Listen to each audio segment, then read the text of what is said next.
Can I hear me? Cannot because my tab is muted. There we are.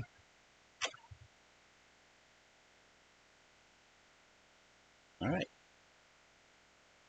I'm lurking in another stream right now because they come on.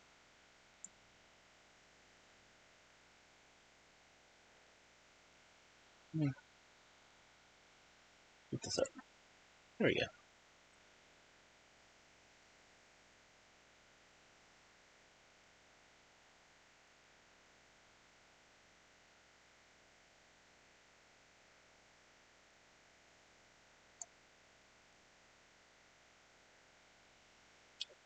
Da da da da da da da da.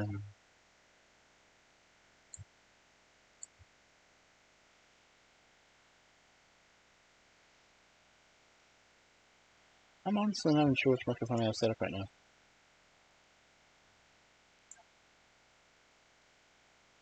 Let me see. Audio. Oh, I have everything with my headset. Cool. Cool.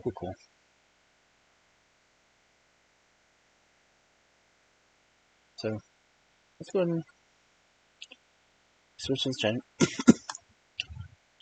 Hi, how you doing?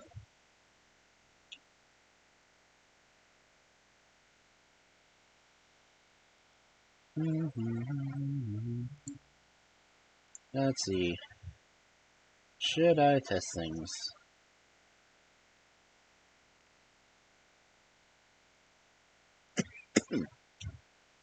This work?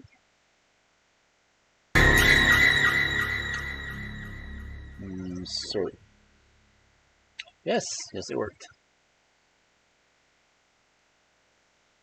Okay, well, let me...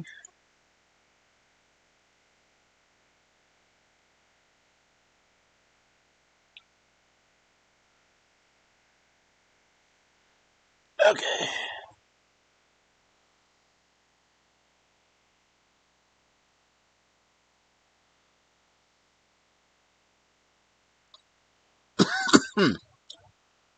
YouTuber. I can smell.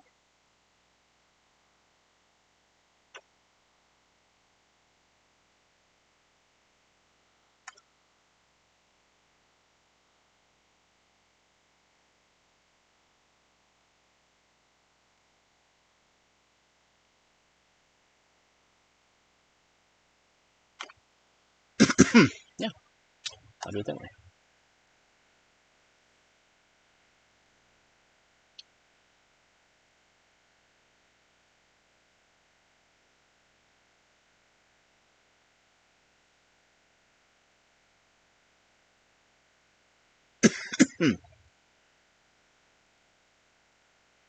Okay.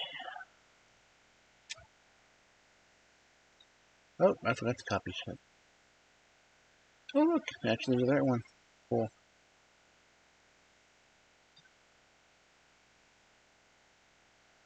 Okay.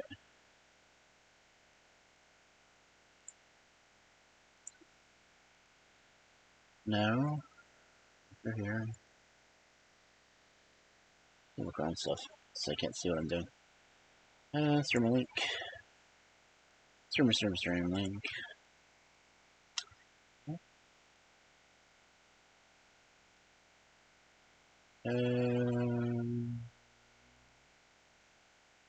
Now. Which I hate when the stream you're lurking goes into a commercial break and it just completely throws you off guard because you can't hear anything.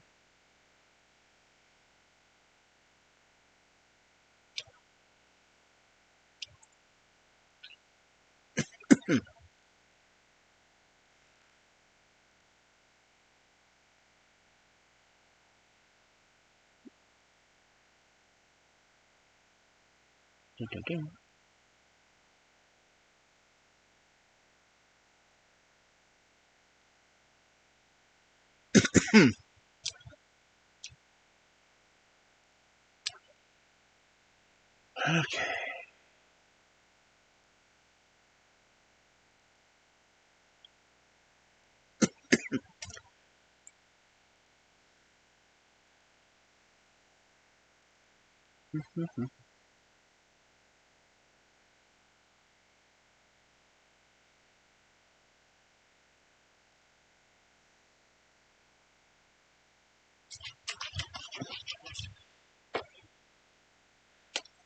All right.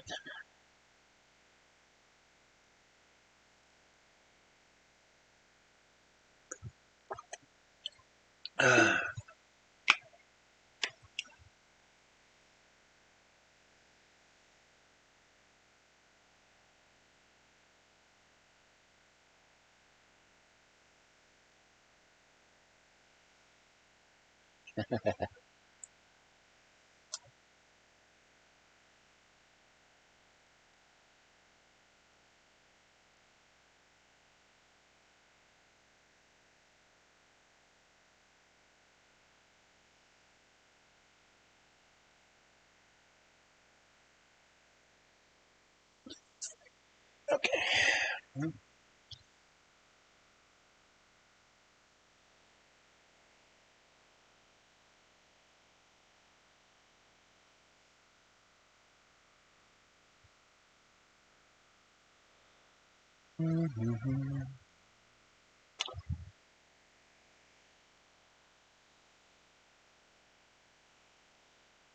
If you see me looking up, it's because I'm looking at my monitor instead of my phone. Because stuff. I'm not sure why my camera can't get my eyes in the right spot, but craziness happens.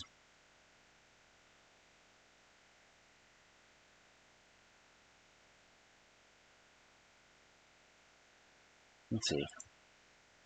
Almost 7 minutes, so yeah, we're chatting for a little while longer. Chatting, chitty chit.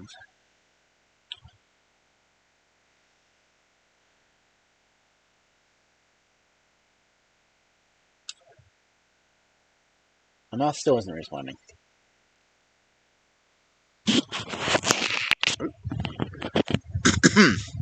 Doobity doop doop. Sorry, that was me pulling my microphone out. Pardon me while I whip this out.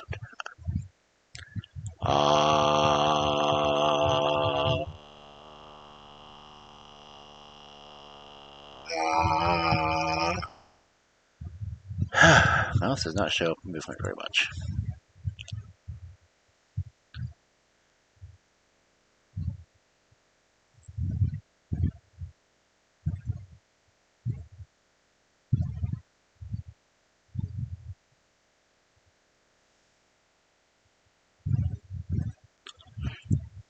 Am I working?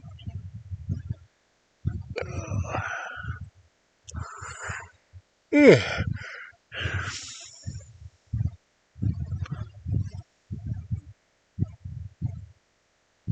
Oh, it barely even opened when I yawned. What the hell?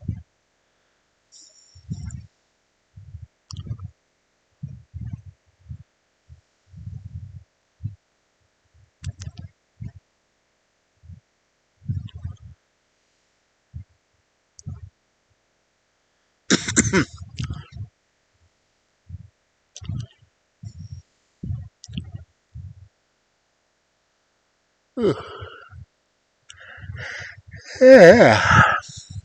So, how's everyone's week done? If everyone, look down there, that I pointed. But down there, you'll notice that I did new title packs.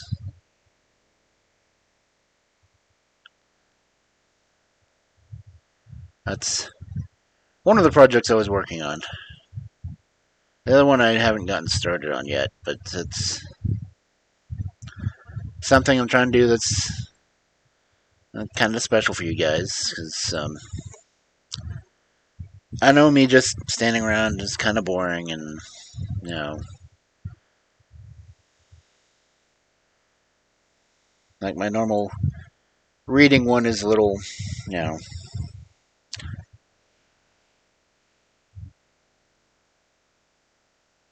Where is it?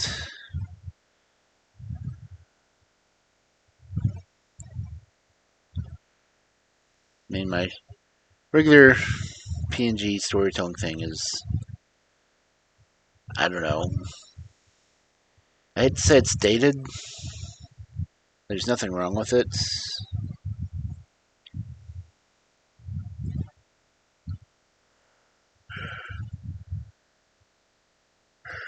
But I keep trying to improve things.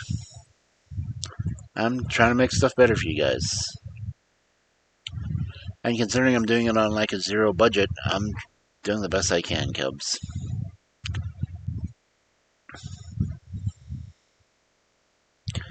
And I'm still trying to find work, and it has not been as easy as people seem to make it.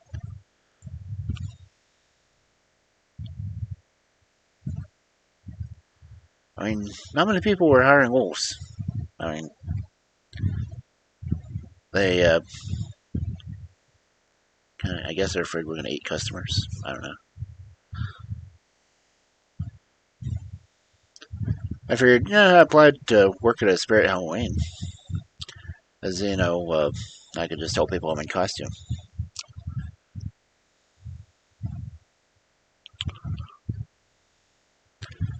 But, applied at libraries, applied doing computer stuff.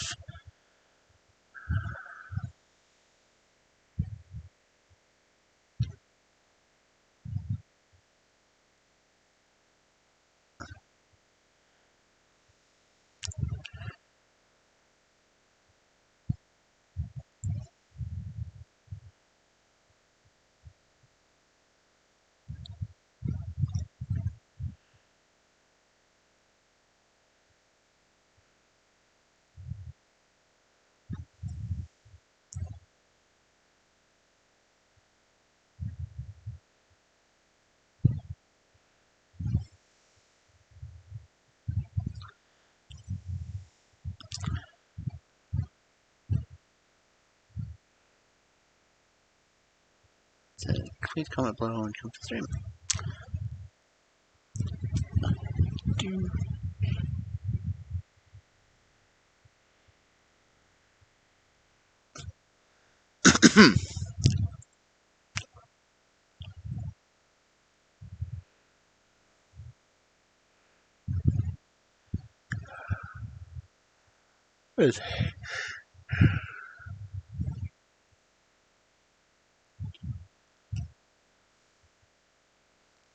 Okay.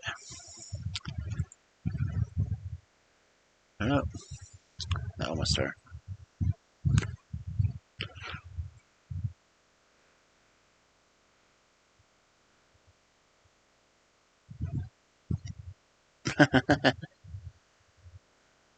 Okay, how far are we in? Only 13 minutes. Oh, excuse me. Man.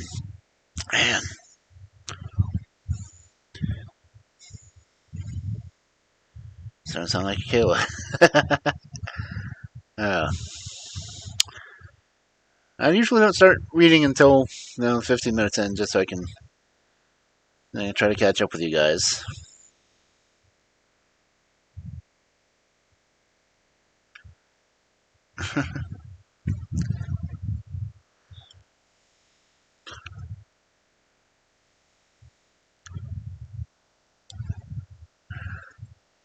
So yeah, it's good. Yeah. Where's my desk? Whoop. Cool. This is my newer reading screen. Kind of cool. I got my desk. This is the Grim desk. This everything on it is Brothers Grimm related.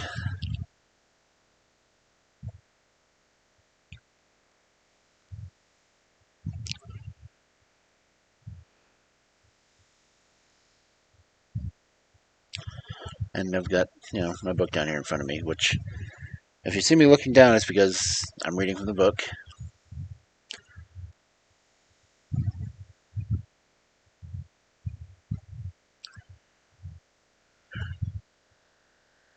We're 15 minutes in.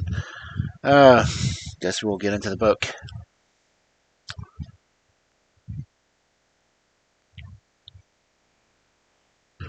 And I put it in the tags that there are kind of a language warning on here.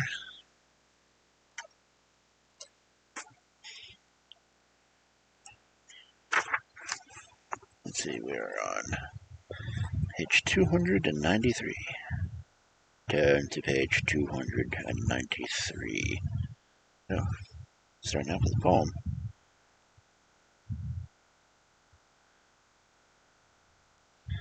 Nothing.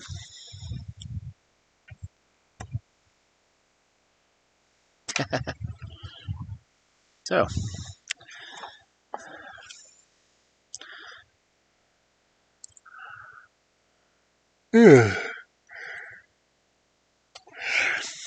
let's get into this, shall we?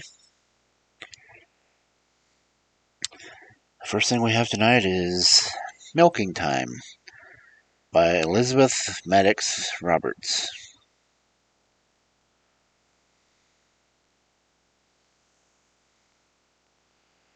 When supper time has almost come, but not quite here, I cannot wait.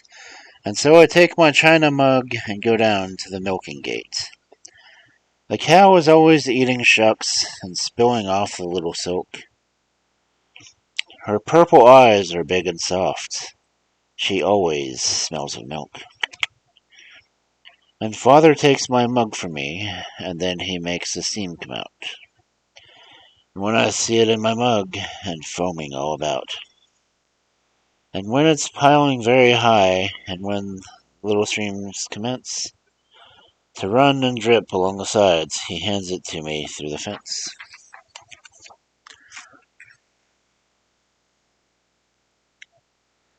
Talk about getting some fresh milk. That's freaking delicious milk, actually. I highly recommend it. I mean, I know some of you probably are lactose intolerant, but milk is good. I like milk. If it weren't for milk, there wouldn't be cheese. So, yeah.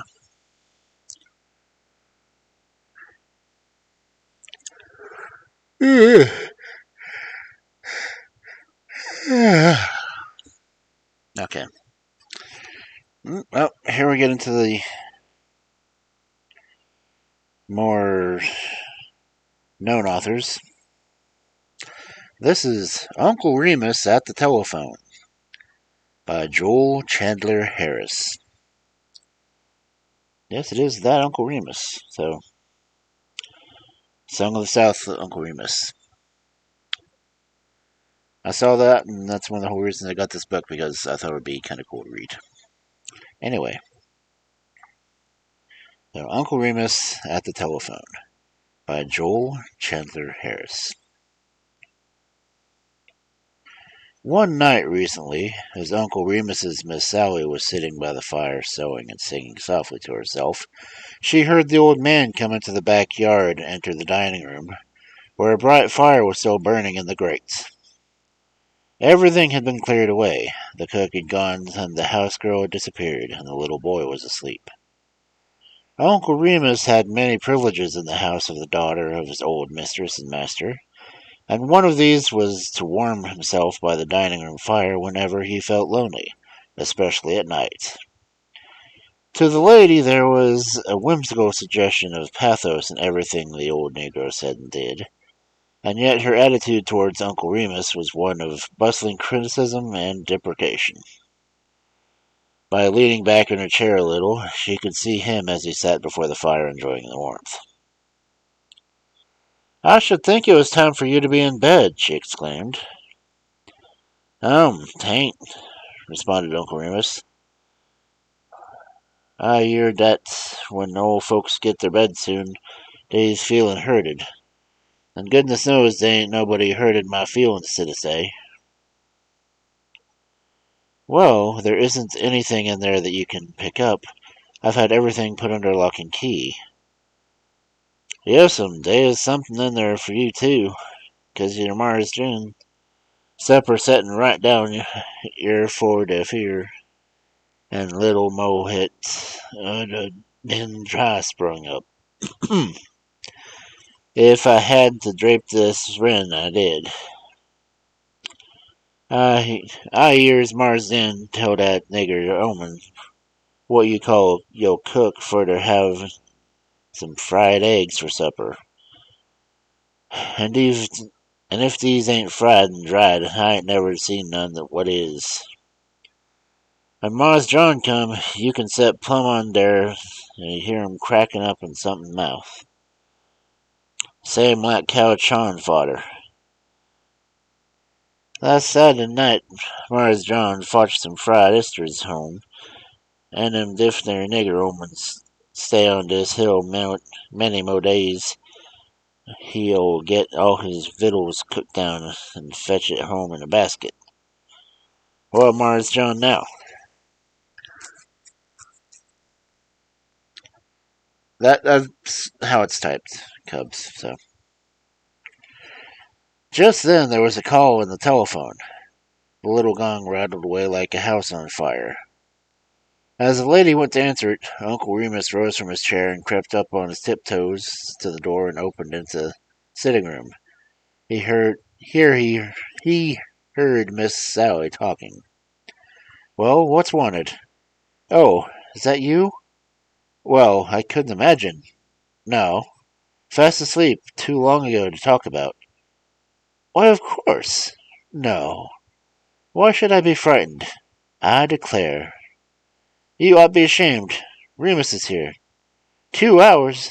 I think you're a horrid mean. Bye-bye. Uncle Remus stood looking suspiciously at the telephone after Miss Sally had turned away. Miss Sally, he said presently, was you talking to Mars John? Certainly. Who did you suppose it was? Whereabouts was Mars John? At his office? Way down yonder Yellow Barrow Street? Yes. At this piece of information, Uncle Remus emitted a groan that was full of doubt and pity, and went into the dining room. His Miss Sally laughed, and then an idea seemed to strike her. She called him back and went again to the telephone. Is that you, Central? Please connect 1140 with 1460. There was a flutter sound in the instruments, and then the lady said, Yes, it's me. Here's Remus. Yes, but he wants to talk to you. Here, Remus, take this and put it to your ear. Here, simpleton, it won't hurt you. Uncle Remus took the earpiece and handled it as though it had been a loaded pistol. He tried to look in both hands, then he placed it to his ear and grinned sheepishly. He heard a thin, sulphurical, but familiar voice calling out, Hello, Remus! And a sheepish grin gave way to an expression of uneasy astonishment. Hello, Remus! Hello, hello, hello, hello. Is that you, Mars John? Of course it is, you bandy-legged old villain. I have no time to be standing here. What do you want? How in the name of God you get in there, Mars John? And where? In this your apparatus. Oh, you be fiddlestick. What do you want? Mars John, can you see me there? Is she all dark and there? Are you crazy? Where is your Miss Sally? She in there, hollering and laughing. Mars John, how you going to get out there? Dry up. Good night. Yes, Miss Sally, said Uncle Remus after listening for a moment. There's a mighty zoomin' gwen there, and I don't know where Mrs. John was trying to scramble out or where he's trying to make for himself comfortable in there. What did he say, Remus? He up and lowered one and says I was a villain. But there was such a buzzin' gwine in there, I couldn't exactly catch the rights of 'em. Uncle Remus went back to his place at the dining room fire, and after a while began to mutter and talk to himself. What's the matter now? Miss Sally asked him. I was just saying that I know Miss John must be suffering somewheres. Why? Oh, I just know it, 'cause if he ain't, what make he talk so weak? He bleeds there be in trouble. I'm a tellin' you the Lord's truth that when man talk like that, he ain't bigger than one of theirs little trenchy channy dolls. I bound you, he continued. If I was a white woman and Mars John was my old man, I'd snatch up my bonnet and I'd natally sailed round this here whole town till I was find out what matter with him. I would that.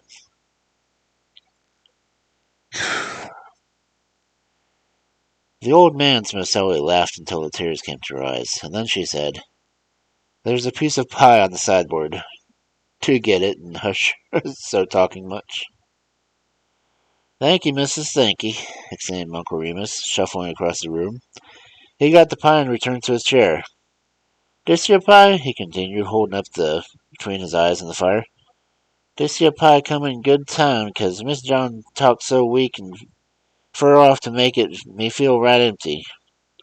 I expect he will be well timed to get home, and if he hasn't dare get hold of this yer pie, he mightn't have bad dreams." In a few moments the pie had disappeared, and when his Miss Sally looked at him a little later, he was fast asleep.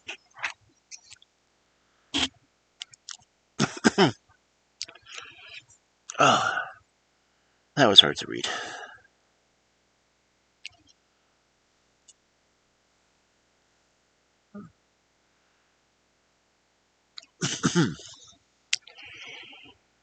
Okay, the next one, Far from the Front, by Samuel Minturn Peck. The fire sent lights and shadows dancing about the room, now leaping across the rafters, now lingering on the bed where the children lay peacefully sleeping. Anne stopped knitting and leaned her head upon her thin, worn hand. She was hungry, but her heart was hungriest of all. What was beyond the storm and the darkness, far away? Where was her husband tonight? If she could only know he was alive and well, she could battle with the want a little longer. Perhaps with a cunning grass cow she could give milk enough for the children.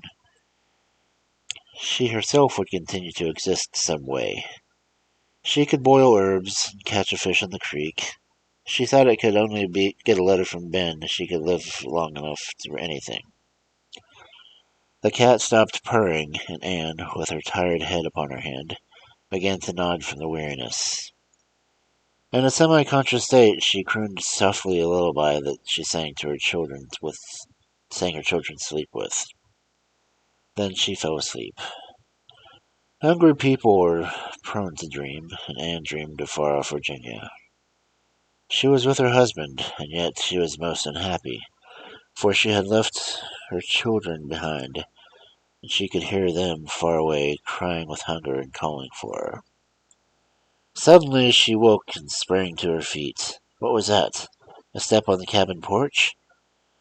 Whose could it be at this hour? Whoever it was did not knock. Instead, the door was suddenly opened. She shrank back. "Ben! Ben!" she sobbed, and the tattered, travel-stained, dripping figure of a Confederate Grey clasped her tightly in his arms.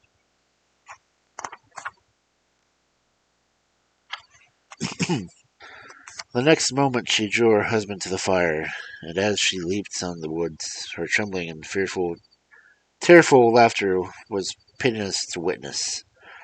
She could not control herself.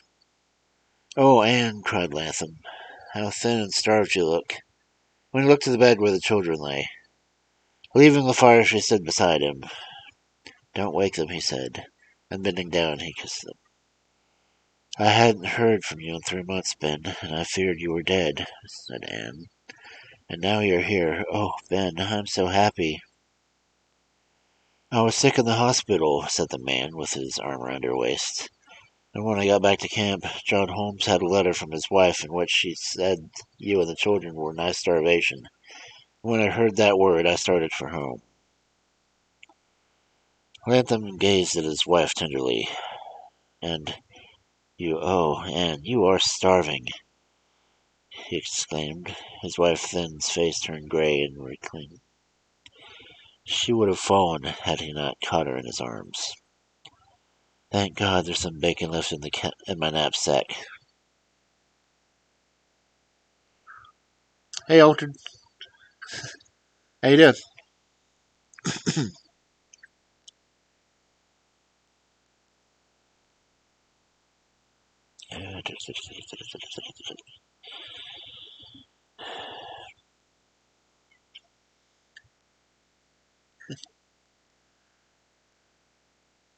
Okay. In a few minutes the frying pan was sputtering on fire, and the frying bacon filled the cabin with its savory scent, and a hurried made hoe cake lay baking before the hot coals. Oh, Ben, how long is your furlough? Asked Anne suddenly, as she sat by her husband's side with the color slowly coming to her hollow cheeks. Hunger and sorrow forgotten in the joy of Latham's return, the only note that could mar her happiness was the thought that the future parting. Never mind about the furlough, replied Ben, moving uneasily in his chair. We won't talk about it tonight. After a man's been fighting 4 years, he has the right to kiss his wife and children without thinking about the war. How long is it going to last, Ben? Latham had risen to his feet and was walking the cabin floor. God knows. But it can't last much longer unless men learn to live without food and clothes. It's got a mighty nigh to that pass now. We can't hold out a year. It's 2-1, and we ain't had any kind of luck since Stonewall Jackson was killed. The men fight as well as ever, but how they have the heart to keep it up is a wonder, with letters coming from home telling of wives and children in woeful wants.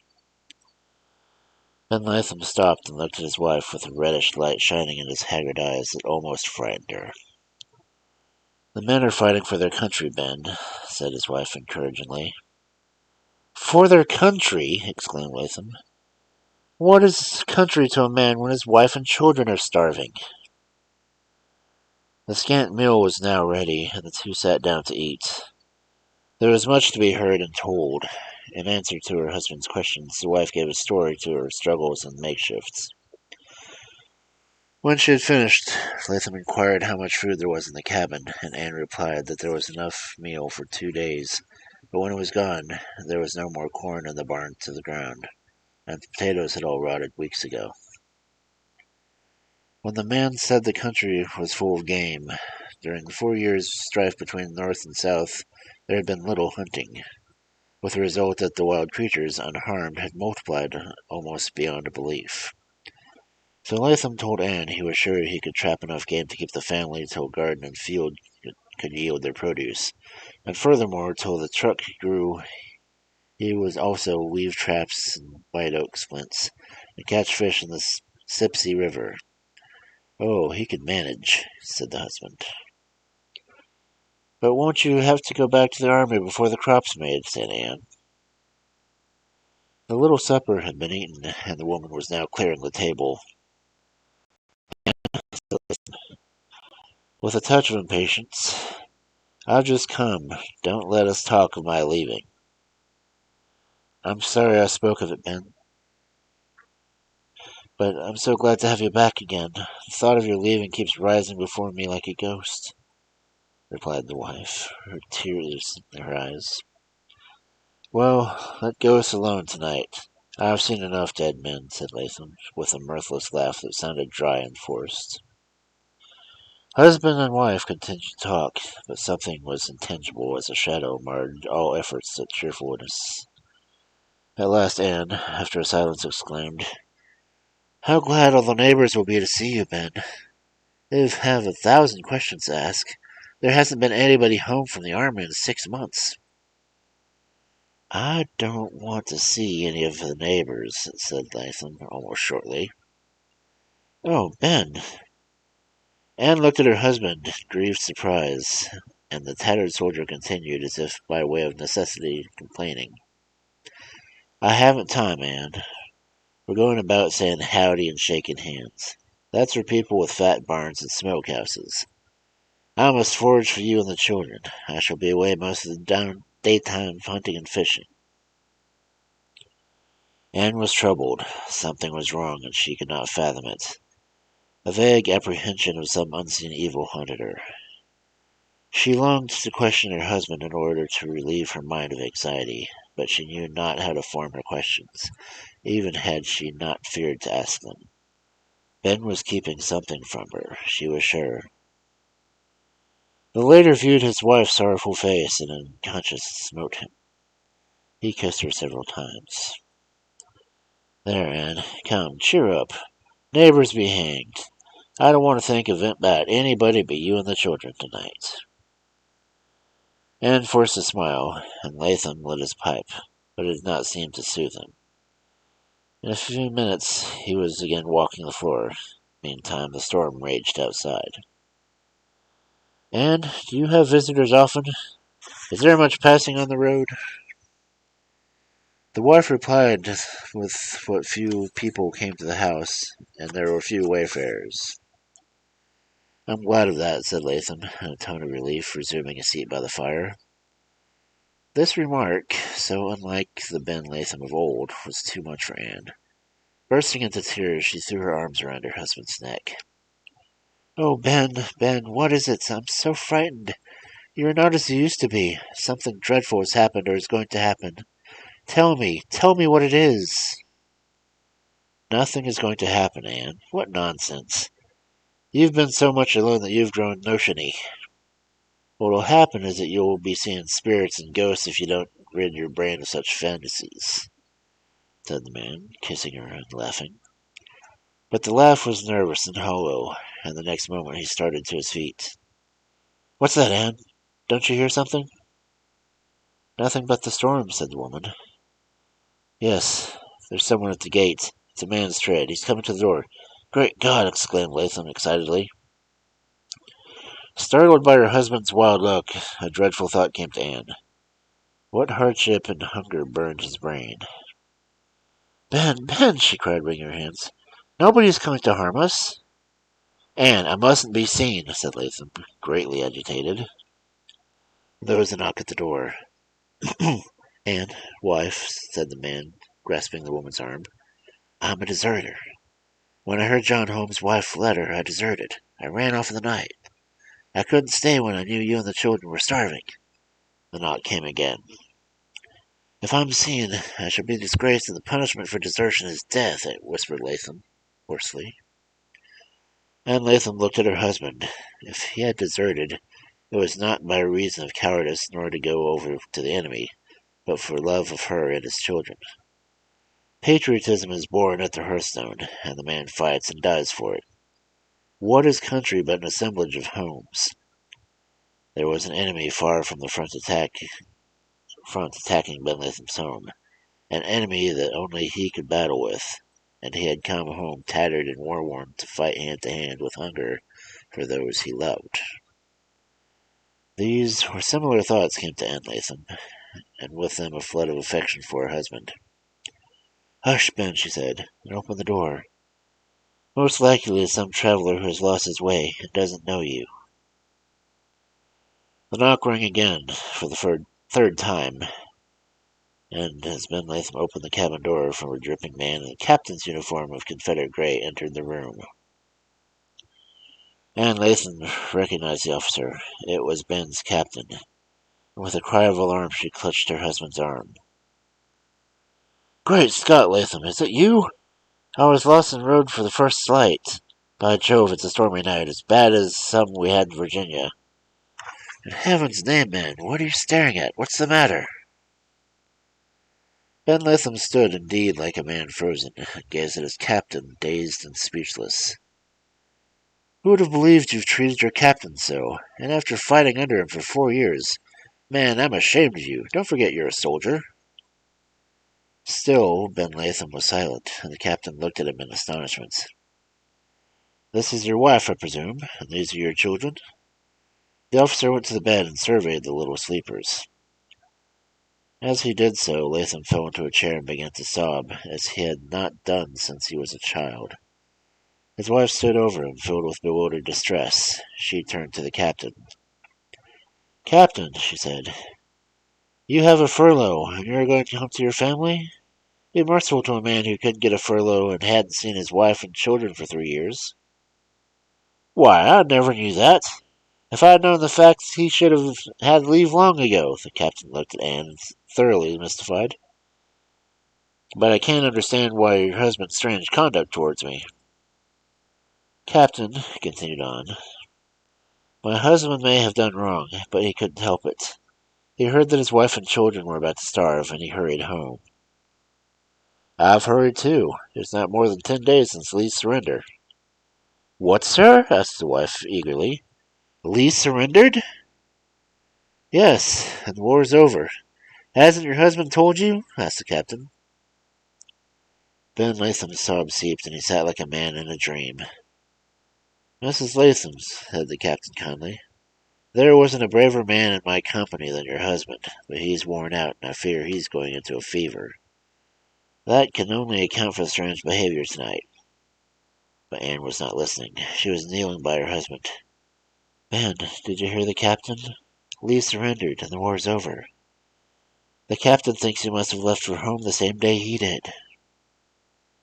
The captain had gone to the door to view the weather. The storm was over. Do you understand, Ben? You were never missed from the company, for Lee surrendered a few hours after you left, and nobody knows your secret but me. Wow, that's timing.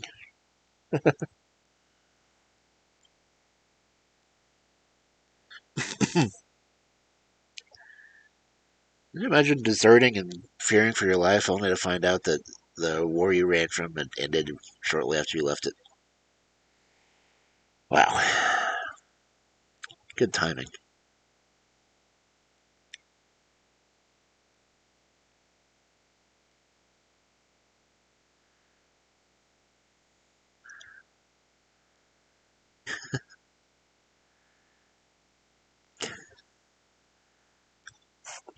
Okay, let's see what we got next.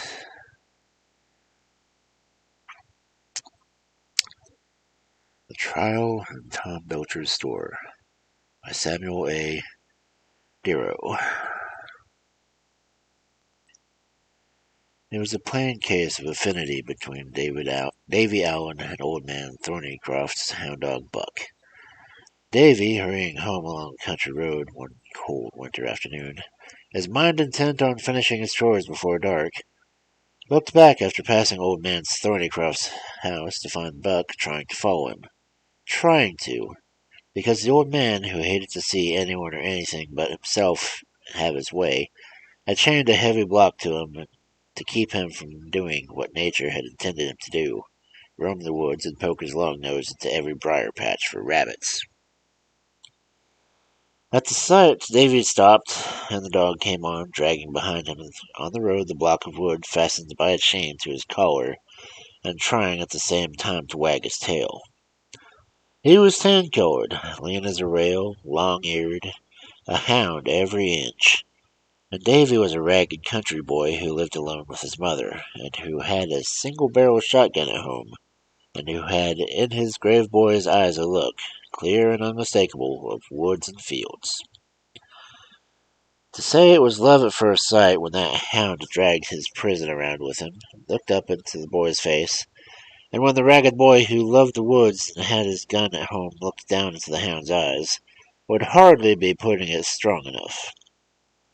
It was more than love. It was a perfect understanding, perfect comprehension. I'm your dog, said the hound's upraised, melancholy eyes. I'll jump rabbits and bring them around for you to shoot. I'll make the frosty hills echo with music for you. I'll follow you everywhere you go. I'm your dog if you want me, yours to the end of my days. And Davy, looking down into those upraised, beseeching eyes, and at the heavy block of wood, and the raw piece of collar it worn his neck, then old man Thornycroft's bleak, unpainted house on the hill with an unhomelike yard with tumble-down fences, felt a great pity, and the pity of the free for the imprisoned, and a great longing to own, not a dog, but this dog. Want to come along? He grinned. The hound sat down on his haunches and elevated his long nose and poured out a cold winter sky the passion and longing of his snout. Davy understood, shook his head, looked once more into the pleading eyes, then at the bleak house from which the prisoner had dragged himself. That old devil, he said. He ain't fittin' to own a dog. Oh, I wish he was mine. The moment he hesitated there in the road, then he turned and hurried away from temptation. He ain't mine, he muttered. Oh, damn it all. But temptation followed him as it has followed plenty of boy and man. The little boy down the road was passing through which, by a footpath, he could cut half a mile of the 3 miles that lay between him and home. Poised atop on a high rail fence that bordered the road, he looked back. The hound was still trying to follow, walking his straddle-legged head down, all entangled with the taut chain that dragged the heavy block. The boy watched the frantic efforts, pity and longing in his face. Then he jumped off the fence inside the pasture and hurried down the hill, face set straight ahead. He had entered the pine thicket when he heard behind the frantic and choking yelps of a dog in dire distress. Knowing what had happened, he ran back. Within the pasture, the hound, only his hind feet touching the ground, was struggling and pawing at the fence. He had jumped, and the block had caught and was hanging him. Davy rushed to him. Breathing fast, he unsnapped the chain. The block and chain fell on the other side of the fence, and the dog was free. Shrewdly, the boy looked back up the road. The woods hid old man's house from view when no one was to be seen. With a little grin of triumph, he turned and broke into a run down the pasture hill towards the pines, the wind blowing gloriously in his face, the dog galloping beside him. Still running, the two came out of the road and led home, and suddenly Davy stopped short of his face flushed. Yonder around the bend on the gray mare was Squire Kirby towards him, his pipe in his mouth, his white beard stuck cozily in the bosom of his big overcoat. There was no use to run, no use to try to make the dog hide, no use to try to hide himself. The old man had seen them both. Suppose he knew whose his dog was. Heart pounding, Davy waited beside the road. Mr. Kirby drew the rein opposite of them and looked down at the brows and twinkled under the bushy white brows. He always stopped to ask how the boy was doing and how they were getting along. Davy had been to his house many times with eggs and chickens to sell, or with a load of seasoned oak wood. Many a time he had warmed himself before Mr. Kirby's fire, and in the big living room and the bedroom behind, and eaten Mrs. Kirby's fine white cake covered with frosting. Never before had he felt ill at ease in the presence of a kindly old man. "That's a genuine hound you got there, son, ain't it?" "Yes, sir," said Davy. "Good for rabbits and possums and coons, eh?" "He sure is.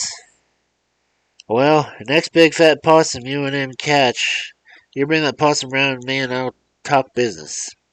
Maybe strike a bargain. Got any good sweet potatoes? Well, you bring 4 or 5 bushels along and eat that possum. Hauling in wood these days? Bring me a load or 2 good dry oak. Pick it out, son. Here. How's your ma? All right? That's good. Here." He reached down in his pocket of his enormous faded overcoat and brought out 2 red apples, and leaned down from the saddle, which creaked under the strain of his weight. "Try one of 'em yourself and take the other home to your ma. Get up, Mag." He jogged on down the road, and the boy sobered and walked on. One thing was certain, though. Mr. Kirby had known whose dog this was. What difference did it make, anyhow? He hadn't stolen anything. He couldn't let the dog choke to death before his eyes. What did old man Thornycroft care about a dog, anyhow? That hard-hearted old skinflint. He remembered the trouble his mother had had when his father died, and old man Thornycroft pushed her for a note he had given. He had heard people talk about it at the time, and he remembered how white his mother's face had been.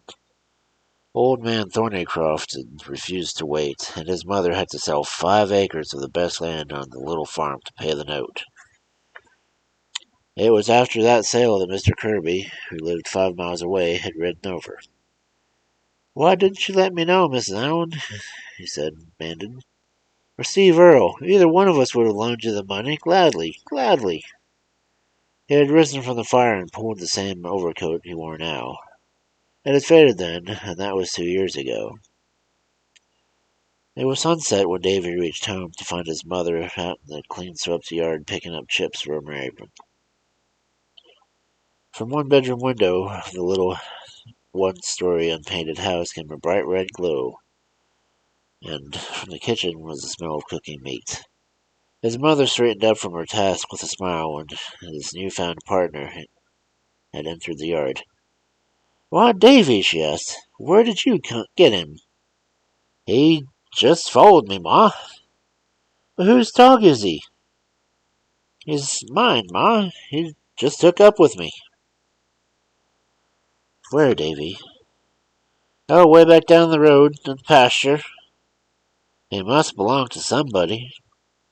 "He's just an old hound dog, Ma. That's all he is. Lots of hounds don't belong to nobody. Everybody knows that.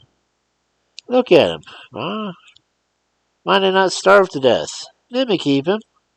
We can feed him on scraps. He can sleep under the house.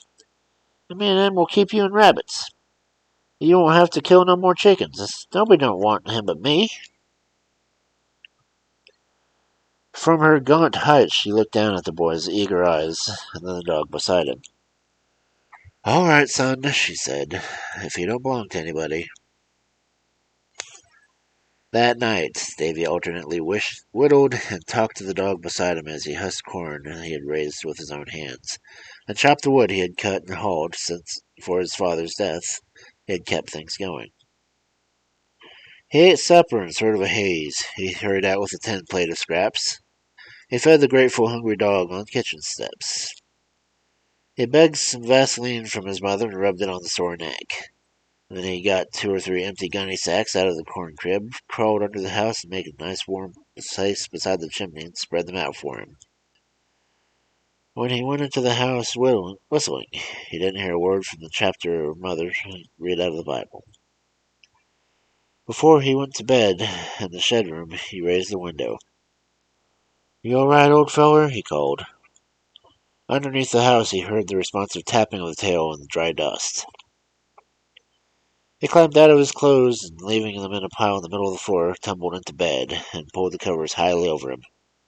"Golly," he said. "Oh, golly." Next day he hunted till sundown. The Christmas holidays were on, and there was no thought of school. He went only now and then anyway, for since his father's death there was too much for him to do at home.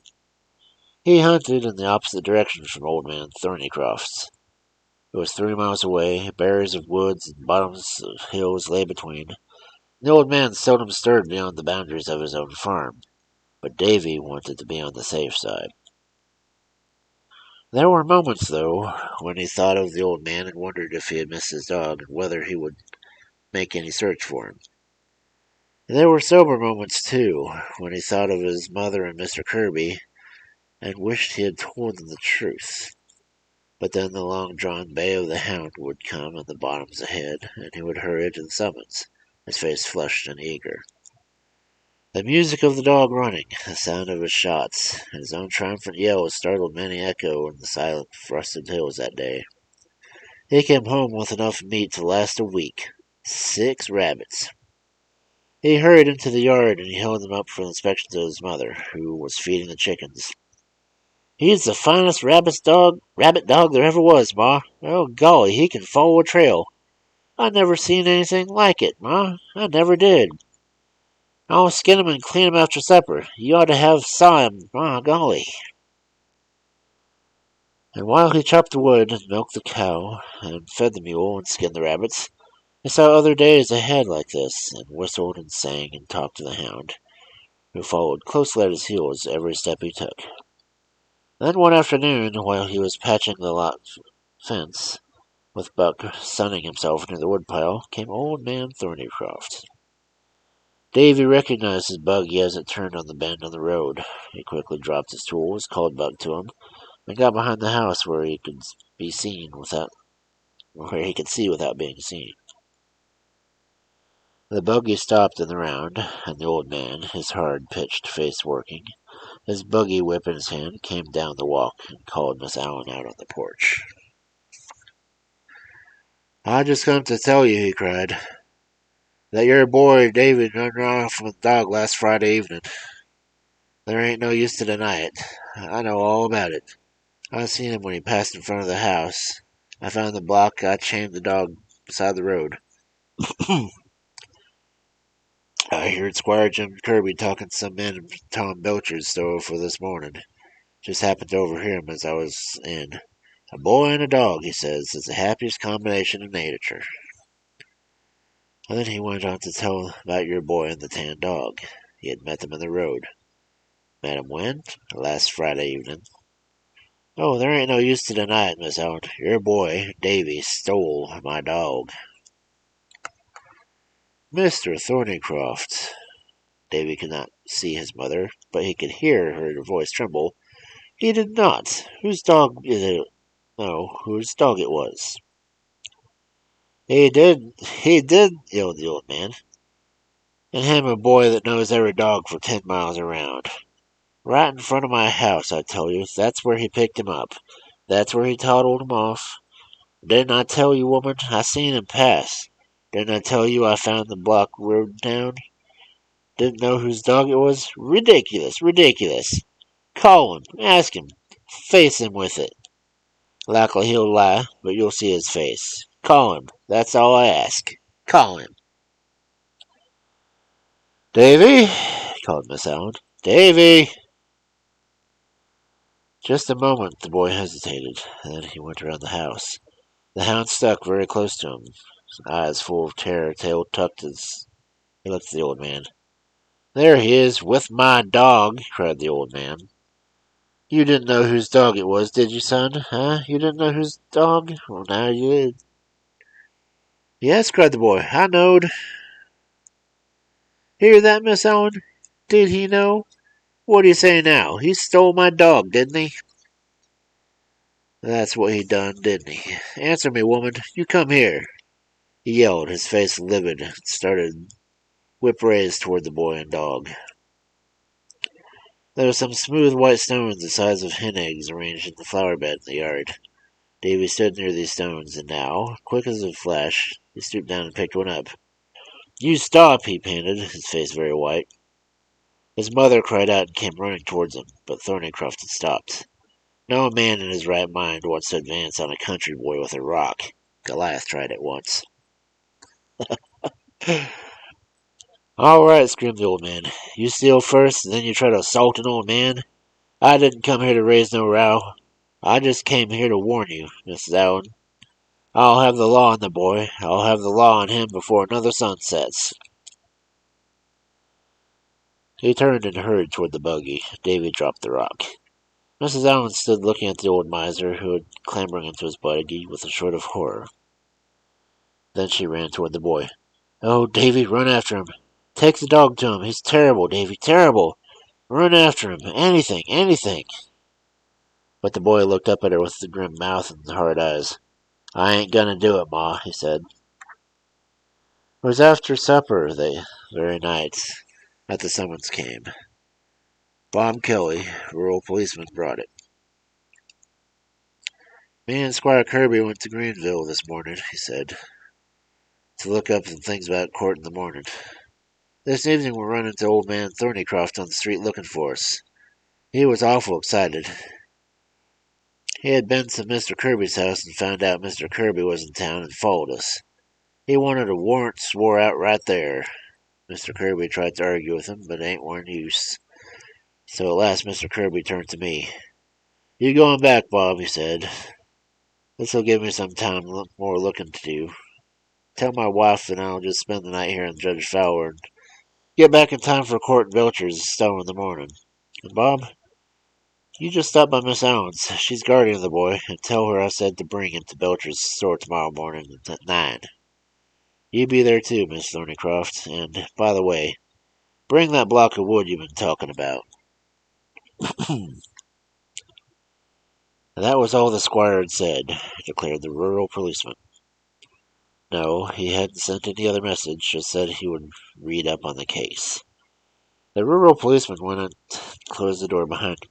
It had been informal, haphazard, like the life of the community in which they lived. but for all that, the law had knocked out the door of the window Alan, and left a white-faced mother and a bewildered boy behind. They tried to resume their usual employments. Mrs. Allen sat down beside the table, picking up her sewing, and put her glasses on, but her hands trembled when she tried to thread the needle. Davy sat on a split-bottomed chair in the corner, his feet up on the rungs, and tried to be still, but his heart was pounding fast and there was a lump in his throat.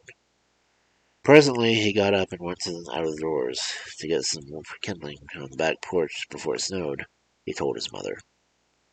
But he went because he couldn't sit there any longer, because he was about to explode with rage and grief and fear and bitterness. He did not go toward the woodpile. What difference did dry kindling make now? At the side of the house he stooped low and softly called Buck. The hound came to him, ringing under along the beams, and he leaned against the house and lovingly pulled the briar-thorn ears.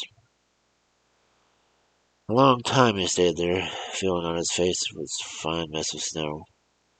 Tomorrow the ground would be white. It didn't snow often in that country. Day after tomorrow everybody would hunt rabbits, everybody but him and Buck.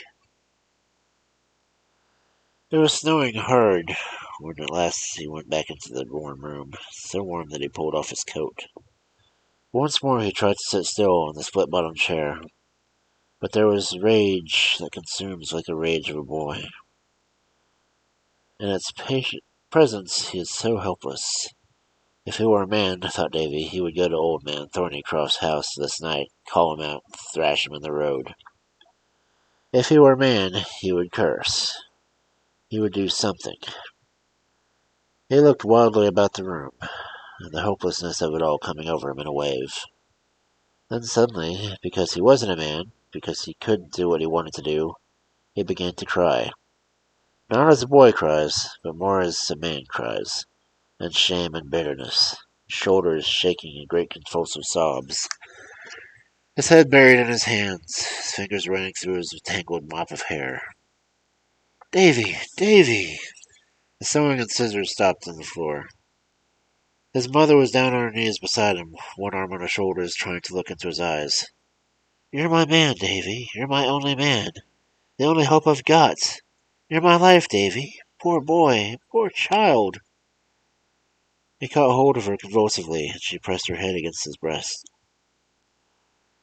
When he saw that she was crying, and grew quiet, and wiped his eyes with his ragged sleeve. "I'm all right now, Ma," he said, but he looked at her wildly. She did not follow him into his little unsealed bedroom. She must have known that he had reached the age where no woman could help him. It must be a man now to whom he could pin his faith. And while he lay awake, tumbling and tossing, along with bitter thoughts of old man Thornycroft, came other bitter thoughts of Mr. Kirby, whom, deep down in the boy's heart, he had worshipped Mr. Kirby, who had sided with old man Thornycroft and sent the summons with no message for him. "God," he said, "God," and pulled down his hair, down there under the covers, and he hated the law that would take a dog from him and give it back to the old man. The law that Mr. Kirby represented. It was still snowing the next morning, and he and his mother drove out of the yard and turned the head to the reluctant old mule in the direction of Belcher's store. The bitter wind cut their faces, but it was not as bitter as the heart of the boy. Only twice on that 5-mile ride did he speak. The first time when he was looking back to find Buck, whom they had left at home, thinking he would stay under the house on such a day, following very closely behind the buggy. "Well, might as well let him come on," said the boy. The second time was when they came in sight of Belcher's store, dim yonder through the swirling snow. Then he looked up to his mother's face.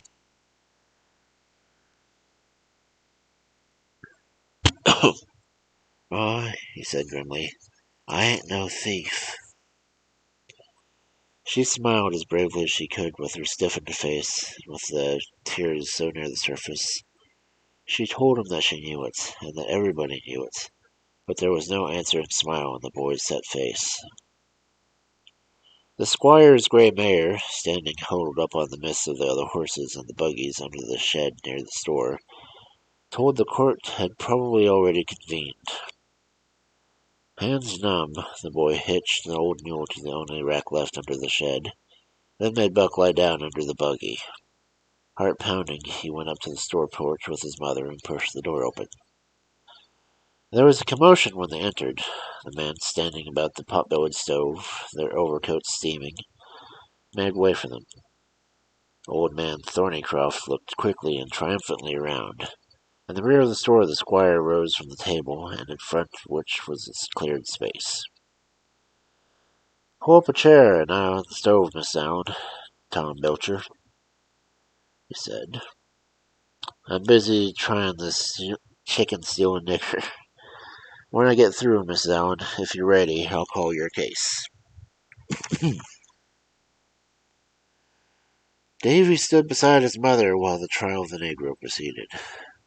Some of the fight had left him now, crowded down here among all these grown men, and especially in the presence of Mr. Kirby, for it was hard for a boy to be bitter long. But with a growing anxiety he heard the sharp questions of the magistrate asked the Negro.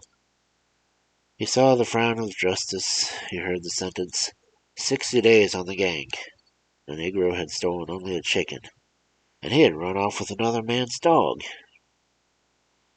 "The old man's rough this morning," Jim Taylor whispered to another man above him, and he saw the furtive grin on the face of old man Thornycroft, who had leaned against the counter, waiting. His heart jumped into his mouth after the sentence of the magistrate spoke. "Mr. Thornycroft, step forward, sir.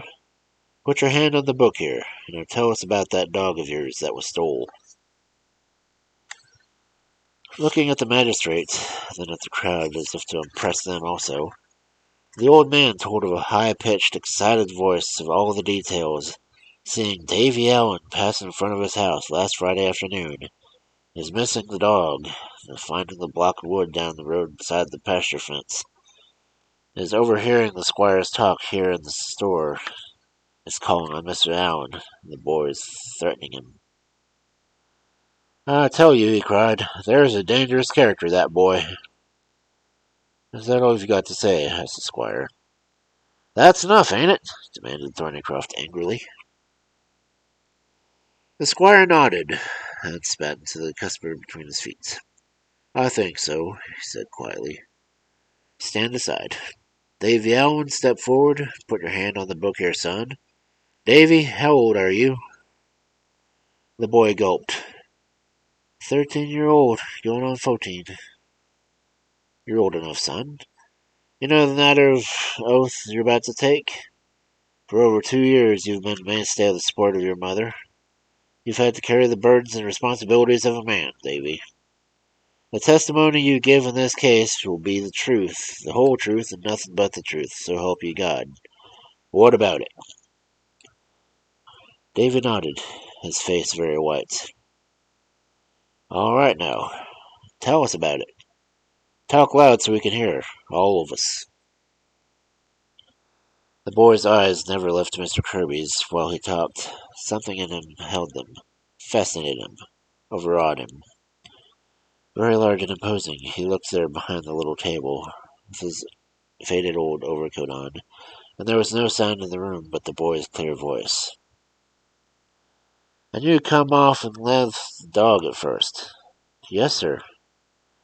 "And you didn't unfasten the chain from the block until the dog got caught in the fence?" "No, sir, I didn't." "Did you try to get him to follow you then?" "No, sir, he wanted to."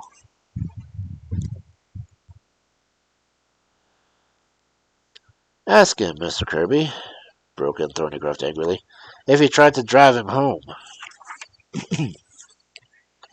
"I'll ask him whatever seems fit to write to me, sir," said Mr. Kirby. "And did you tell your ma, Davy, when you got home?" "I told her he followed me." "And did you tell her whose dog he was?" "No, sir." "Ain't that what you ought to have done, ain't it?" Davy hesitated. "Yes, sir." There was a slight shuffling among the crowd of men. Somebody cleared the throat. Mr. Kirby resumed. This block you've been telling about, how is it fastened to the dog? There's a chain fastened to the dog by a staple, and the other end was fastened to his collar. How heavy do you think that block was? About 10 pound, I reckon. 5, broke in Mr. Thornycroft with a sneer. Mr. Kirby turned to him. You fetched it with you, didn't you? I told you to. That's evidence. Bob Kelly, go out to Mr. Thornycroft's buggy and bring in that old block of wood into the court. The room was silent while the rural policeman was gone. Davy stood still and cleared the space before Mr. Kirby, his ragged overcoat on, his tattered hat in his hand, breathing fast, afraid to look at his mother. Everybody turned when Kelly came back in with a block of wood. Everybody craned their neck to watch a while, at the magistrate's order. Kelly weighed the block of wood on the store scales, which he put on the magistrate's table. 14 pounds, said Mr. Kirby. Take the scales away. It had rubbed all the skin from the dog's neck, broke Davy impulsively. It was all raw and bleeding. Aw, that ain't so, cried Miss Thornycroft. Is the dog out there? Asked Mr. Kirby. Yes, sir, under the buggy. Bob Kelly, you go out and bring that dog into court. The rural policeman went out and came back with a hound, who looked eagerly up from face to face. Then, seeing Davy, came to him and stood against him, still looking around with that expression of melancholy in his face that a hound dog always wears except when he is in action. Bring the dog here, son, commanded Mr. Kirby. He examined the raw place on the neck. Any of you gentlemen care to take a look? He asked. It was worse than that, declared Davy, till I rubbed Vaseline on it. Old man Thornycroft pushed forward, face quivering. What's that got to do with the boy stealing my dog? He demanded. That's what I want to know. What's it got to do? Mr. Thornycroft, said Kirby. At 9 o'clock this morning, this place ceased to be Tom Belcher's store and became a court of justice. Some things are seemly in court, some are not. You stand back there. The old man stepped back to the counter and stood pulling his chin, his eyes running over the crowd faces. Davy Allen, spoke Mr. Kirby. You stand back there with your ma. Tom Belcher, make way for him. And, Tom, suppose you put another stick of wood on the stove and poke the fire. He took off his glasses and blew them, polished them with his handkerchief, and readjusted them. Then, leaning back in his chair, he spoke. Gentlemen, from the beginning of time, as far back as records go, a dog's been the best friend and companion of the protector of man. Folks say he come from the wolf, but that ain't no reflection on him.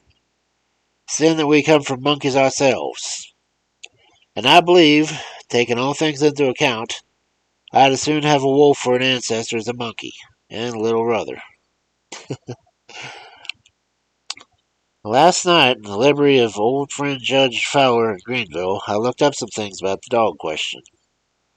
I found that there have been some queer decisions handed down by the coroners, showing that the law does recognize the fact that a dog is different from other four-footed critters.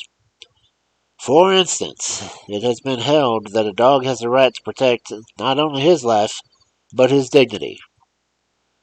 That where a man worries a dog beyond the world be reasonable to expect any self-respecting critter to stand, that dog has the right to bite that man, and that man can't collect any damages provided the biting is done at the time of the worrying and in sudden heat of passion. That has been held in courts, gentlemen. The law that holds for man holds for dogs. That's kind of cool. Another thing, if the engineer of a railroad train sees a cow or a horse or a sheep on the track, or a hog, he must stop the train or the road is liable for any damage done him. But if he sees a man walking along the track, he has a right to presume that the man, being a critter of more or less intelligence, will get off, and he is not called to stop under ordinary circumstances. The same thing holds true for a dog. The engineer has a right to presume that the dog, being a critter of intelligence, will get off the track. Here again, the law is the same for dog and man. But if the engineer has reason to believe that the man's mind has took up some object of engrossing nature, he is supposed to stop the train until the man comes to himself and looks around. The same holds true of a dog. If the engineer has reason to suspect the dog's mind is occupied with some engrossing topic, he must stop the train. That case has been tested in this very state, where a dog was on the track, setting a convey of birds in the adjoining field. The railroad was held responsible for the death of that dog, because the engineer ought to have known by the action of the dog his mind was on something else besides the railroad trains and locomotives. Again, the magistrate spat into the cuspidor between his feet. Davy, still watching him, felt his mother's grip on his arm. Everyone was listening closely to the whispered, sneering comments of old man Thornycroft, and the next man next to him was inaudible. What's all this got to do with the case? The point I'm getting to is this, went Mr. Kirby, not paying attention to him. A dog is not like a cow or a horse or any four-footed critter. It's an individual, and so courts have held him in spirit, if not actual words. Now, the court of mine here is Tom Baker's store, ain't like other courts. I have to do the deciding myself. I have to interpret the true spirit of the law without technicalities and squabbles such as beclout any other of higher courts. And I hold that since a dog is de facto and de jure an individual, he has the right to life, liberty, and the pursuit of happiness. Nice. Therefore, gentlemen, I hold that the hound dog, Buck, had a perfect right to follow that boy, Davy Allen, there. And I hold that Davy Allen was not called on to drive the dog back or interfere in any way that the dog followed him if the dog so chose. You've heard the evidence of the boy. You know, and I know, he spoke the truth this day, and there ain't no evidence to the contrary. The boy did not entice the dog. He even went down the road leaving him behind. He run back only when the dog was in dire need and had choking to death. When he wasn't called on to put the block and chain on the dog, he couldn't help it if the dog followed him. He no more stole that dog than I stole him. He's no more a thief than I am. I dismiss this case. Mr. Thornycroft, this case you've brought against Davy Allen, I declare him innocent of the charge of theft. I set it down right here on my records in this court. Davy, gasped Mr. Howard. Davy! But face working and eyes blazing, old man Thornycroft started forward, and the dog, panting, shrinking between the boy and the mother. Jim Kirby, cried the old man, stopping for a moment in the clear space. You're a magistrate. What you say goes. But that dog there, he's mine. He's my property, mine by law. He jerked a piece of rope out of his overcoat pocket and came toward the cowering dog. Tom Belcher, Bob Kelly, stop that dog. He's mine. Davy, Miss Owens was holding the boy. Don't say anything. You're free to go home. Your record's clear. The dog's his. Hold on. Mr. Kirby had risen from his chair. You come back here, Mr. Thornycroft. This court's not adjourned yet. If you don't go back, I'll stick a fine on you for contempt, and you'll remember the rest of your days. You stand where you are, sir, right there. Don't move till I'm through. Quivering, the old man stood where he was. Mr. Kirby sat down, face flushed, eyes blazing. Punch up that fire, Tom Baker, he said. I ain't through yet. The hound came trembling back to Davy, looked up at his face, licked his hand, and sat down beside his former master. Looking around now, then at the old man, tearing his eyes. In the midst of the deadly silence, the magistrate resumed. What I was going to say, gentlemen, is this. I'm not only magistrate, I'm an officer of an organization that you country fellers likely don't know of. An organization known as the Society for the Prevention of Cruelty to Animals. Nice. As such an officer, it is my duty to report and bring to trial any man who treats a dumb brute in a cruel and inhuman way. Mr. Thornycroft, judging by the looks at the hound, you ain't give him enough to eat to keep a cat alive.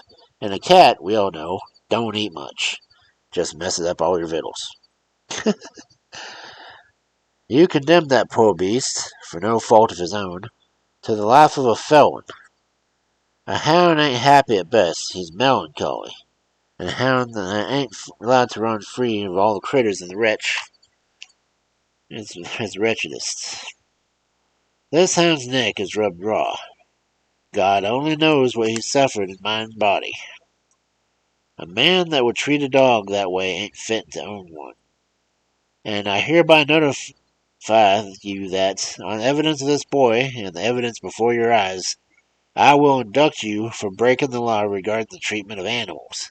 And I notify you, furthermore, that as magistrate I'll put the law on you for the same thing.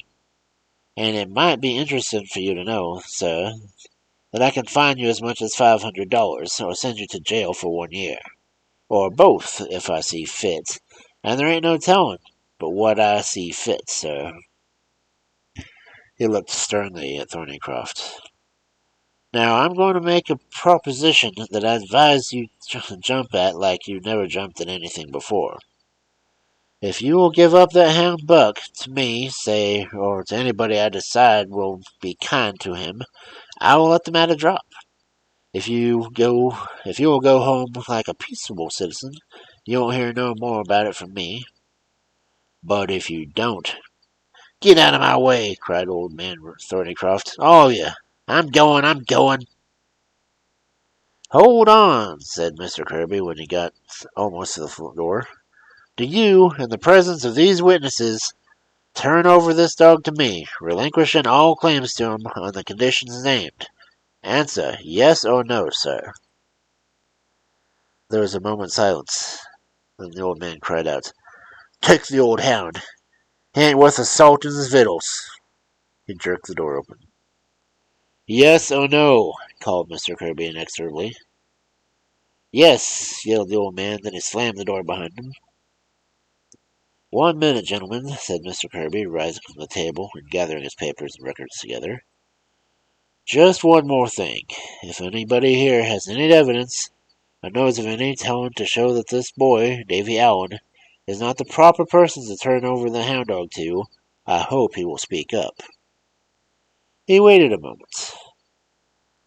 In the absence of any objection, and considering the evidence that's been given here this morning, I think that I'll just let that dog go back the way he came. Thank you, gentlemen. Court's adjourned.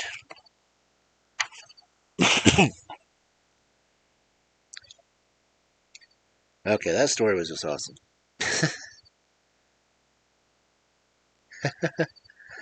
That was a good one. That's just freaking cool. The Society of Prevention of Cruelty to Animals has been around since post-Civil War. That's cool. I did not know that. Okay.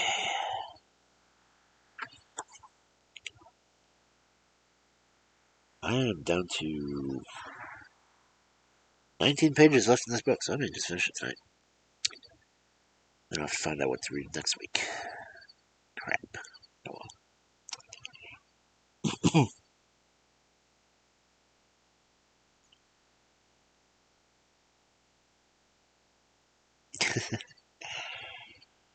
The Arming of Little Chief by Stanley Vestal. Whirlwind had put on the uniform of the leader of the Dog Soldiers, the most powerful of the Cheyenne warrior organizations. When he was ready to go, he came out of the teepee to mount his horse. There he found his son, Little Chief, waiting, ready mounted to follow him to the Sioux. Whirlwind was troubled. Little Chief was only a boy. He had no war medicine to charm away the bullets of the Sioux. He had never acid among the hills until the mysterious powers appeared to him and offered him help. He had never seen a skirmish. If he went into this fight, he would surely be killed. The Sioux were very many. Whirlwind went back into his teepee and came back out again with a bag of paints, a shield in its cover, a war bonnet, and a medicine pouch. These consisted of personal medicine or charm, and these he gave to his son for the fights. For the uniform of the dog soldiers protected him, and the leader of the dog soldiers carried no shield into battle. Whirlwind's medicine was a dragonfly. My son, he said, the dragonfly is the most deadly of all flying insects. He is swift, he never misses his prey, he hovers high over the water, but when he strikes, he kills. His enemies cannot catch him. He jumps back and forth so rapidly that they cannot touch him. You must act like him. The chief took paint and anointed the face and the body of Little Chief with blue, for the dragonfly is blue. On the shoulder of the boy's pony he painted the conventional figure of the dragonfly. Then, facing the horse toward the east, he lifted one foot after another and spat upon the shreds of the roots that he was chewing. My son, he said, this is the root of the plant the dragonfly likes best. This is the plant he always spits upon when he is resting. I have put this on your horse's feet to make him swift and sure like a dragonfly. He will not step on the prairie dog holes. He will be quick. The bullets will not hit him. He will be like the dragonfly. The chief took his shield and stripped off the cover. The shield was large and round, of rough hide taken from the neck of a buffalo bull, shrunk and hardened by fire, and covered with a thin sheath of buckskin, on which the painted number of dragonflies surrounded the bull's head. Attached to the shield were a number of eagle feathers, scalps, and a single bear claw. All of these ornaments Whirlwind shook loose. He held the shield 4 times towards the sky, shook it 4 times towards the earth, then hung it upon the boy's left arm where the shield should be carried in battle.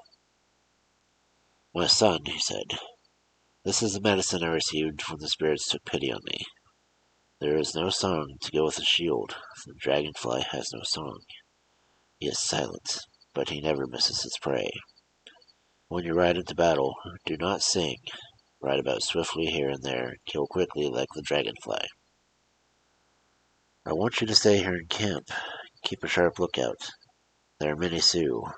If there's a fight, some of them may try to attack the camp. If they do, fight hard. Remember that your enemies are as frightened as you are. If you see a friend in that place, help him. Fight hard. Then, if you are killed, the enemy will say, this was a brave man. He was hard to kill.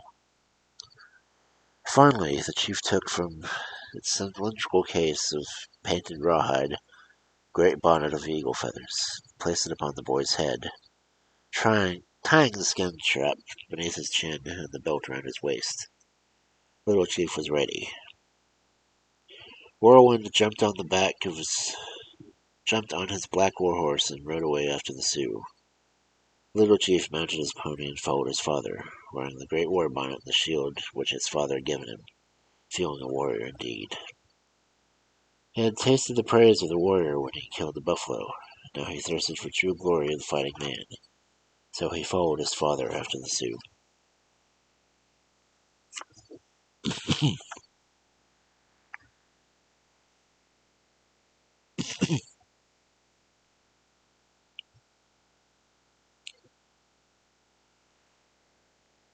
Quick drink real quick. Quick drink real quick. I'm repeating myself.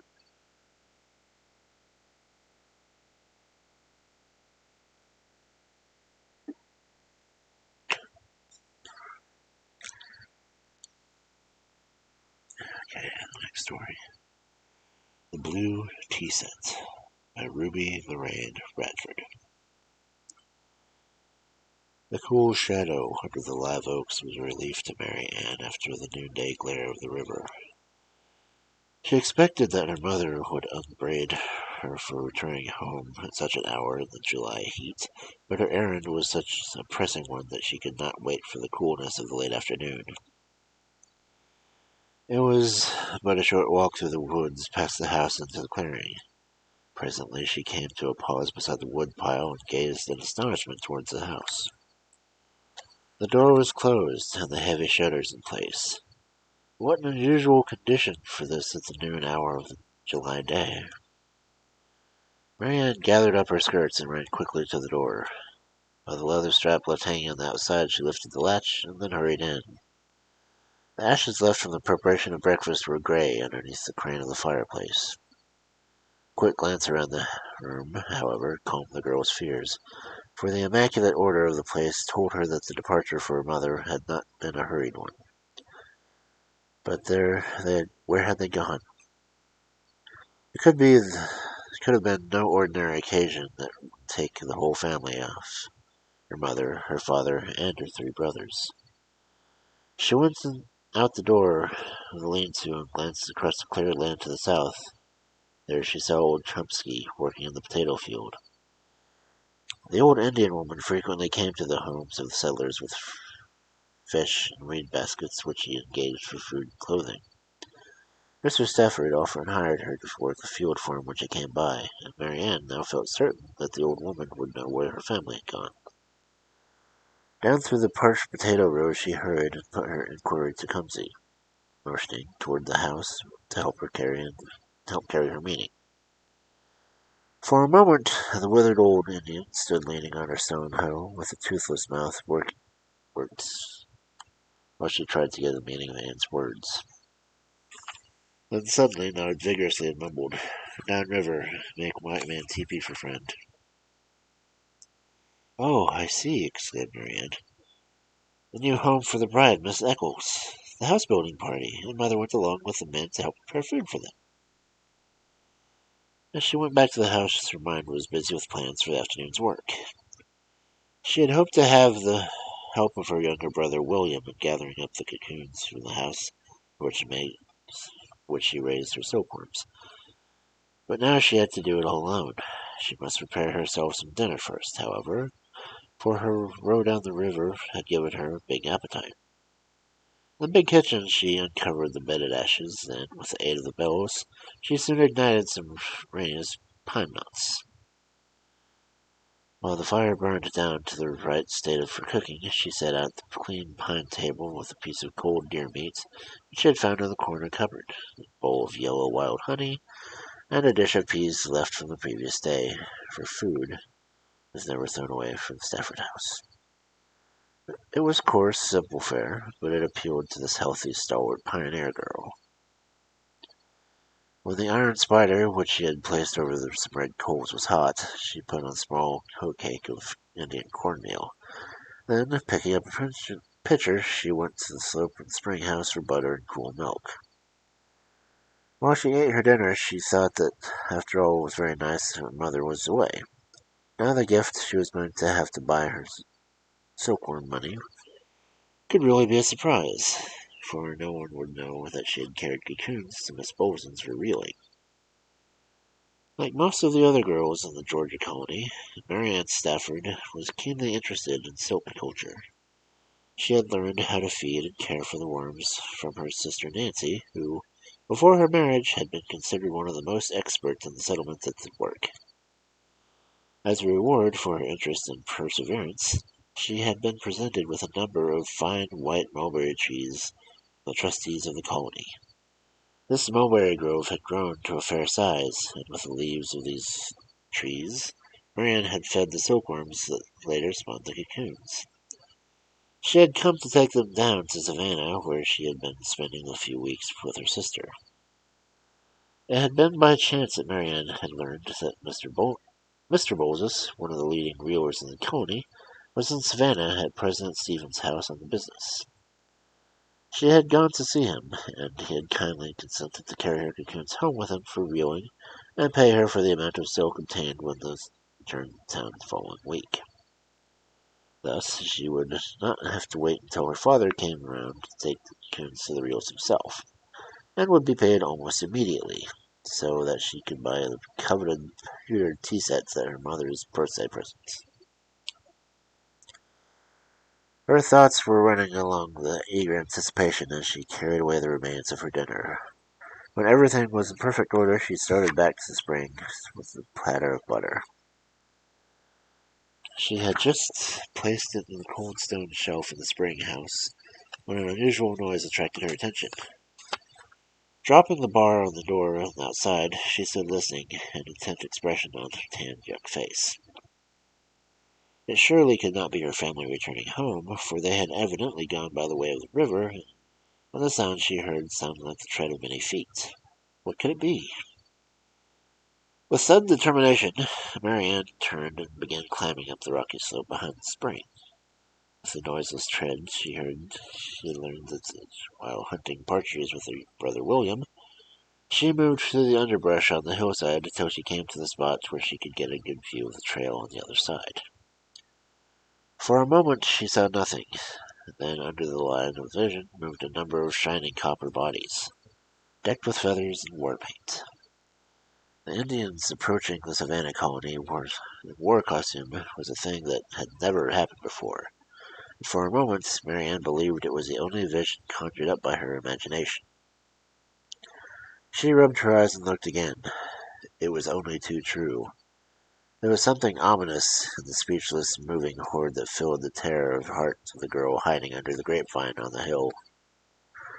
Why were they marching to Savannah town in the war paint? Never before had there been any but the most friendly relations between Georgia settlers and the Indians, and it was not until the moment that Mary Ann Stafford felt her first real terror of these savages. It came with a sudden realization that she was the only white person for miles around. Bending close to the ground, she kept farther under the protecting foliage of the grapevine. She lay there for a time, listening to the steady stamp of moccasined feet. Surely they would not look for her there, even if they raided the house and farm. After a time, she realized that they were turning the curve at the base of the hill toward the upper trail, leading away from the river.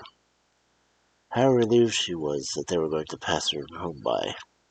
With renewed courage, she crept again to where she could command a view of them. Then it was that she saw for the first time at the head of the marching horde a woman, in the form of a man in clerical dress. Instantly, Marianne surmised the cause of the trouble. She remembered hearing her brother-in-law talk with a threatening note that had been received by President Stevens from the Reverend Thomas Bosworth. He claimed that his wife was a princess by right and that the colonists had taken from her vast lands to the south, and also owed her money for acting as Mr. Oglethorpe's interpreter in the early days of the colony. They threatened, with their followers, to sweep down and destroy every settlement in the district if her claims were not settled. After the long years of friendship between the whites and the Indians, no one had believed that there could be any real danger from the scheming man and his Indian wife. But there they were, moving slowly toward Savannah, and Marianne Stafford was the only white person who knew of the threatening danger. Nervously now, she began to count them as they marched toward the curve of the trail. She felt confused and sick at heart long before the last of the 200 had passed to the shelter beyond the trees. 200 armed Indians marching upon Savannah town.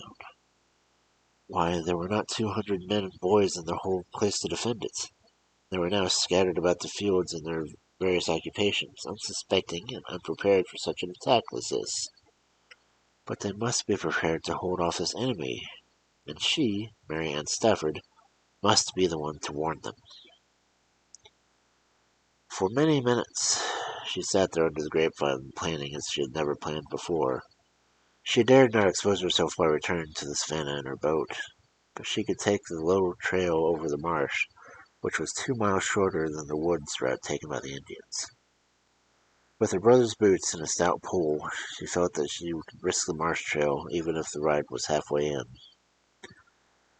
Once her plans were made, Marianne did not hesitate about putting them into execution. Quickly and silently she hurried down the slope to the workshop for her brother's boots. It was not till she was slipping them on her own copper-toed shoes that she suddenly remembered her cocoons.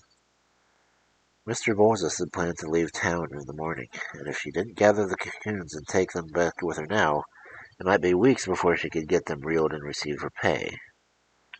She did not dare put them in the sack and carry them with her.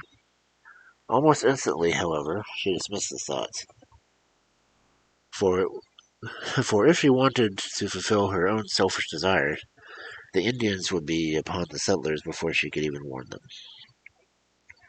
The pewter tea set would probably be sold before she could get the money to buy it, but that was nothing when compared to the safety of the town.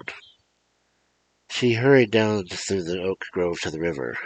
Already the tread of the marching Indians had faded into silence, and she knew that she would have to make all speed to get ahead of them. Well, she flew the firmest, shortest route across the marsh, for she had been there many times hunting duck with William. The boots, however, proved a cumbersome protection. When she passed the most boggy spots, she took them off and carried them in her hands until she reached the dry bluff just below the settlement, where she left them under some bushes. It was a close, sultry afternoon, but Marianne's clothes were wet with perspiration as she sighted the first houses of town.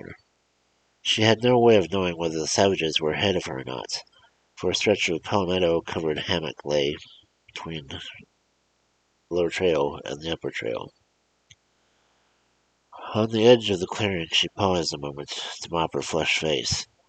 She looked toward the settlements, drowsing there in the afternoon sunshine. She felt reassured. From a barnyard there came a cackle of a hen, from a field beyond an echoing voice of a plowman, bringing his horse to a turret at the end of a row. There was such peace and contentment to be destroyed within a few hours. The thought spurred the weary girl into action, and it was not long before she was standing in the open of her sister's home. "Why, Marianne, my child, what's the trouble?" asked her sister, leaving her spinning wheel and hurrying across the room. "You're as white as a ghost and bespattered in mud." "Enough is the matter. 200 armed Indians are marching on this town." "Sit down, my child, and tell me what has frightened you. The Indians are our friends. They would not be coming here to harm us."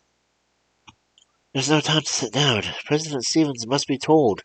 The men are armed. Where is my brother-in-law?" "He is out in the field. But tell me, what has happened? How do you know the Indians are marching against us to do us harm?" Marianne was so excited that it was a rather disconnected story that she told, but she got through it as quickly as possible. It was not until she had finished that Nancy Mills recognized fully that a real danger was threatening the settlement. She now took a direction of affairs into her own hands. "I will go to the field for the men. You hurry up to President Stevens' house and tell him just what you told me." "You mean for me to go to the President Stevens' house myself?" gasped Marianne incredulously. The older sister paid no heed to the girl's trepidation. She snatched the sun hat from the peg on the door and darted out. On the steps she called back, "Marianne Stafford, don't stand there trembling. Do as I told you. There's no time for fear when the safety of the settlement is at stake." The command spurred the girl into action again, but her sister was gone before she could make a reply. It had not been so much fear of the Indians that made her hesitate. It was the thought of going to President Stevens. She held for the ruler of the colony almost the same awe in which she regarded King George. Many times had she dreamed of being invited to the president's home. She became a grown-up young lady, but never had she thought she would have to face him in a mud-splashed homespun dress. This was no time to think of such things, however, and she hurried off to obey her sister's orders. Evidently, Nancy had spread the news as she had gone down the row of houses. The settlers were rushing about excitedly. A man was going up the walk and entered the yard of the president's house, and Marianne hurried to join him, for she recognized Mr. Molson's. "I couldn't bring any cocoons today," began Marianne, suddenly overtaken by the gentleman. Then nothing a look of astonishment in her untidy appearance. She hurriedly began telling him about the approach of the Indians. She had only blurted out a few words when, from behind the vines that shaded the porch, some spoke. "What is this? Come here, child. Let me hear what you're telling Mr. Bolson's." It was President Stevens, and a moment later Mary was telling the two men her story. Though she did not think of it as at the time, and realized afterwards that it was in the presence of her old friend Mr. Bolson that gave her courage to face President Stevens as calmly as she did. It may not have been the president's self-possession that steadied her. Certainly the news did not seem to frighten him in the least. "I presume Captain Noble Jones and a few armed men can handle the situation," he remarked quietly to Mr. Bowles when Marianne told him what she knew. He started towards the door, and then turned back, saying, "Little lady, hurry now and tell to your sister's home. Don't fear that the Indians will destroy our settlements as long as we have so many brave men to defend it, and so many brave women like you." In spite of the impending danger, Marianne's heart was singing within her as she went back down the street. President Stevens had called her a brave woman, and she was only 16. She would prove to him that she could be braver still. Why, she would have helped fight those savages herself, if she were needed. The next few hours were almost exciting ones Savannah Colony had ever known. From the window of her sister's home, Marianne watched the marshalling of the armed men and boys of the settlement. Rumors had gone round that Captain Noble Jones was going to lead these men out and halt the Indians before they reached the town. It was a tearful but thrilling moment when everything was in readiness for the departure of the defenders of the town. The scouts had been sent out to locate the position of the Indians. There was not a moment to be lost in their advance to be located. How the time dragged after the men were gone. Mr. Smith, whose husband could not go because he was in bed with malaria, came over to console Mary and sister Nancy.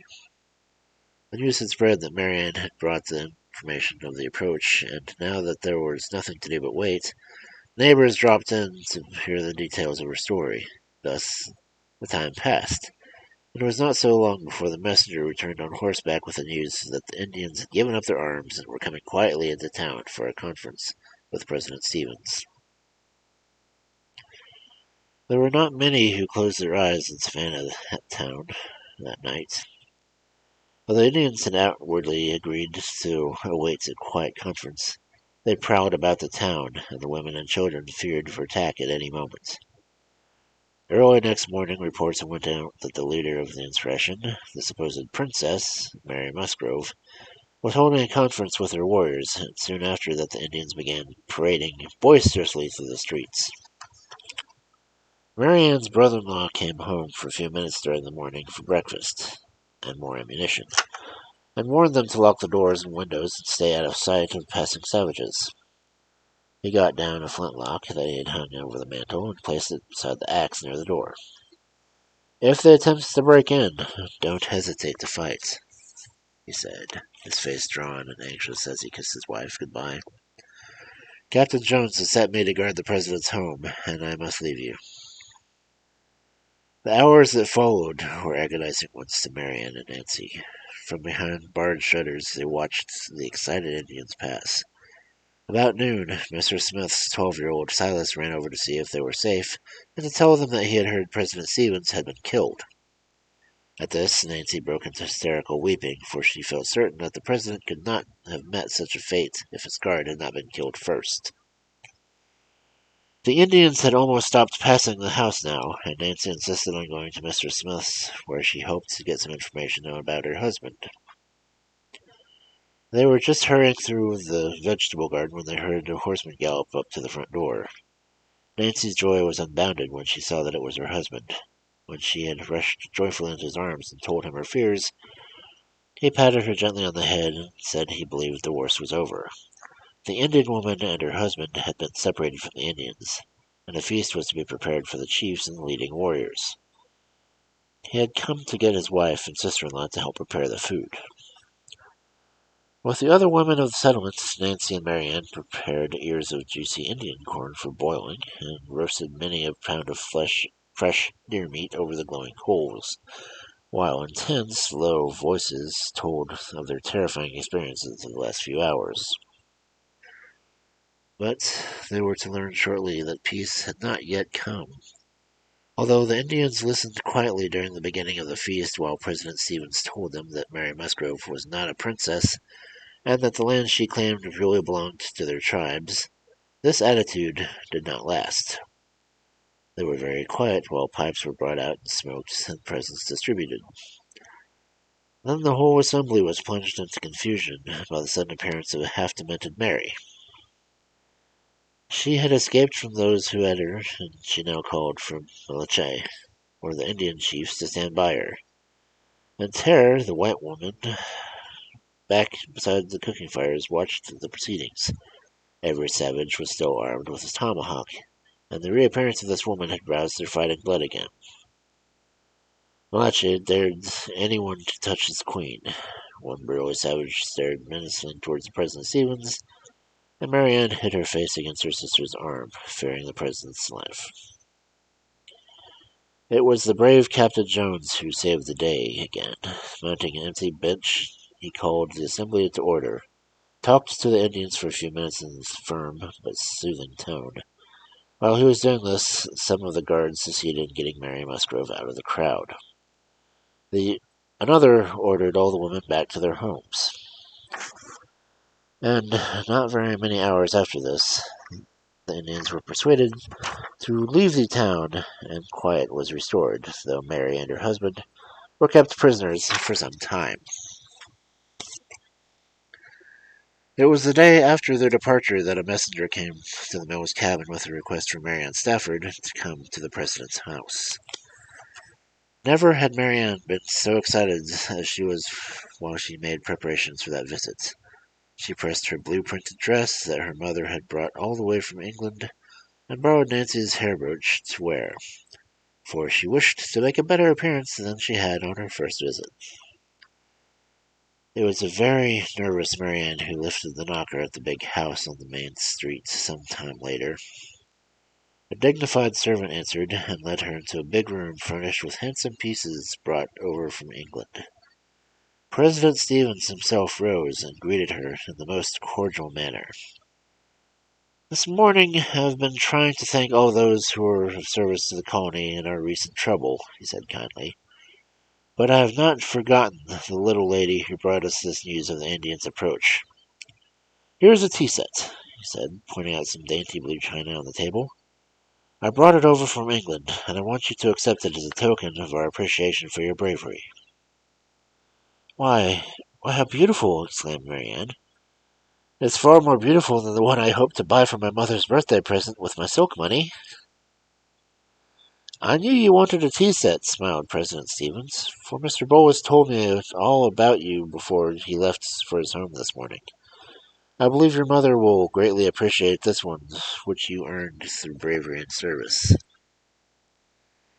So much did Mr. Stafford appreciate the tea set that not only did she use it on very, very rare occasions, during the years it has been passed down from generation to generation.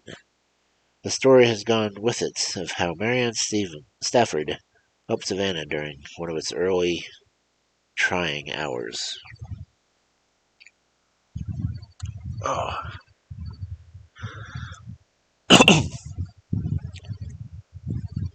Well, and that was the last story of this book. Now we'll have to find something to read next week.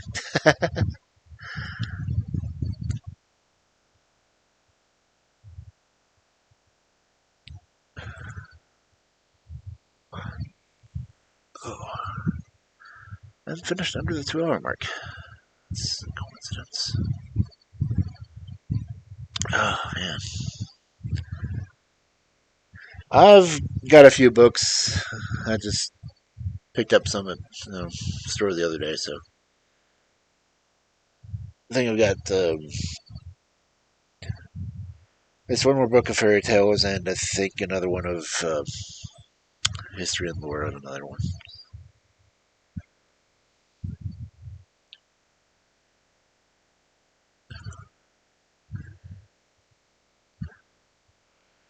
Honestly, I'm thinking about reading either Frankenstein or Dracula for October. Because why not?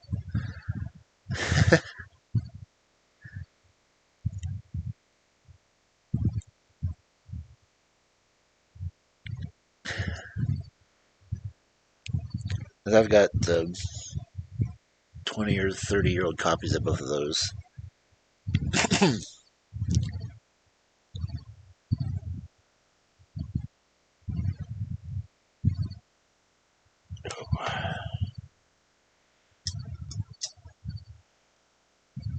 I wish I could find more books of this series since this one I just finished is only volume 1. But I'm not sure where I'd find the rest of them since they were previously school books.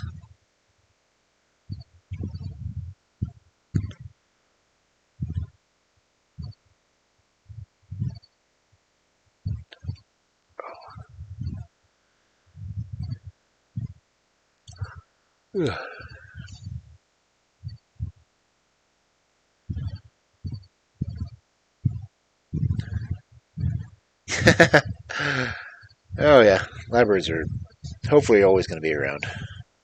They do a lot more than just books.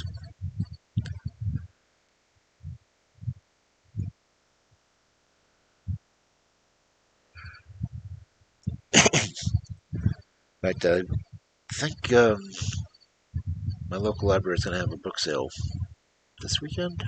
I may go hit up and see what they're getting.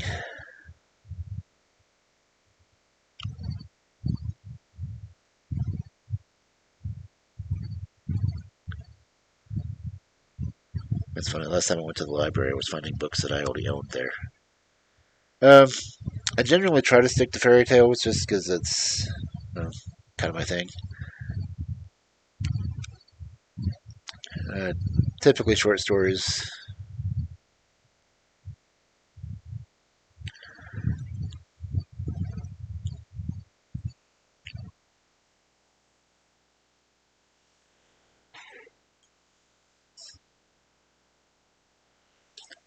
And if I go ahead and do Frankenstein or Dracula, it'll probably be the first time I go into any chaptered books. Uh, Brothers Grimm, I've already read. Let's see, switch over here. Let me pull up the books I've got.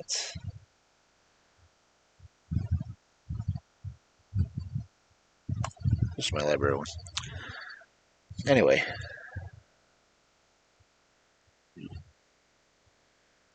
let's see. This is one I just finished. I finished Aesop's a couple weeks ago. This is the one I'm doing on Fridays right now.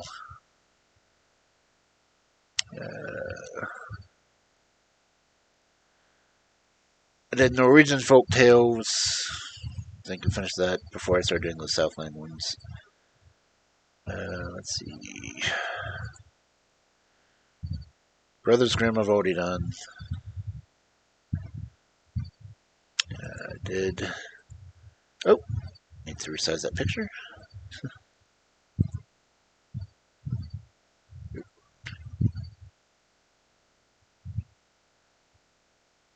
That one.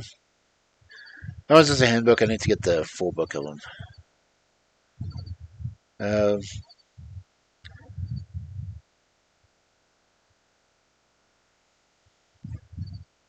when I did one of my special streams, I actually read from. Oh, damn, another one that I need to move. Uh, oh, right. This one. This book is one I found at an estate sale. It was printed in 1902.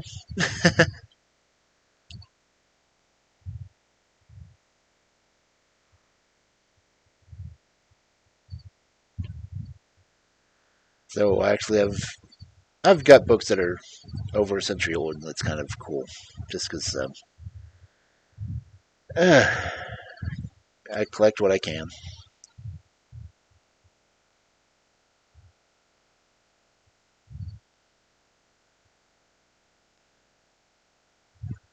I would read.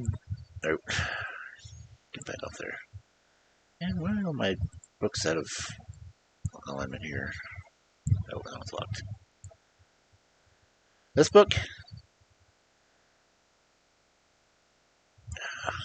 Still down.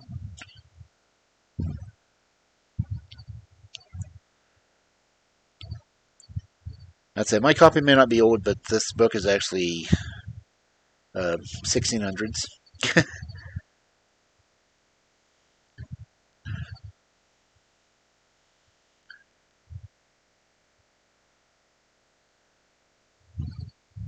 And oddly enough, it was written by the same. There was a. I don't even know if he's considered a priest anymore. But it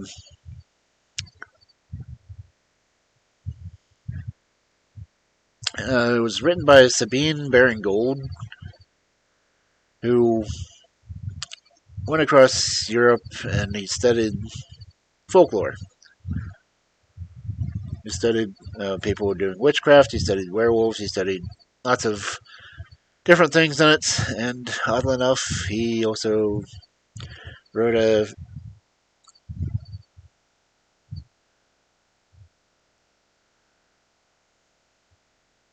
Let's see.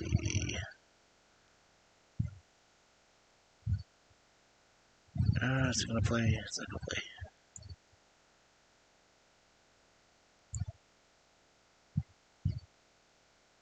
Oh, it's not playing. I can't hear it anyway. Oh, it's not visible. The song. He wrote the words that we put on this one.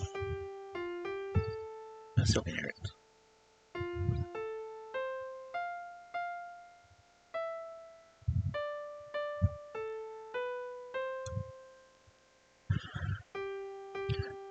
So the guy who wrote this book wrote this song as a poem, The Onward Christian Soldiers.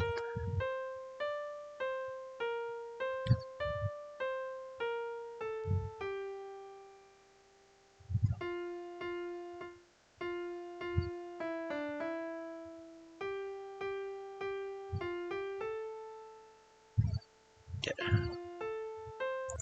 Turn that off. That. But yeah, the same priest or religious author wrote a book on witchcraft. He wrote a book on werewolves. He wrote a book on uh, miscellaneous monsters, and he wrote books on them.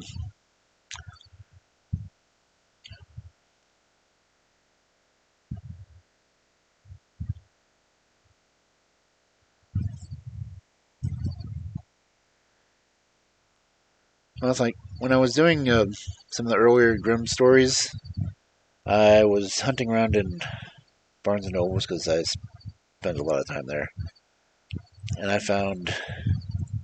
Oh, damn! Another one that's to be fixed. This one was not. I really shouldn't have read this one because it's new. But this has modern twist on the fairy tales. Like I like their take on Little Red Riding Hood.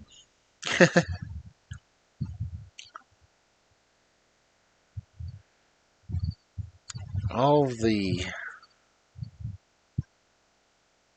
all the old stories I do have on my YouTube channel. Since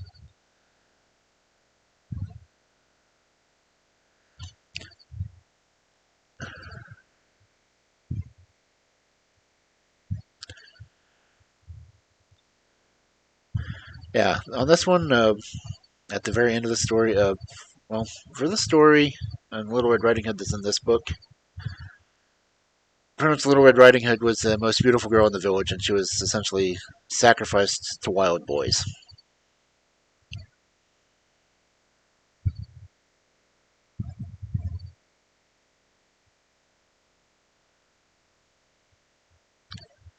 And at the very end of this one, they say the tradition continues, but one girl that actually went out there essentially became the grandmother who would actually find and protect the girls and let them live with her.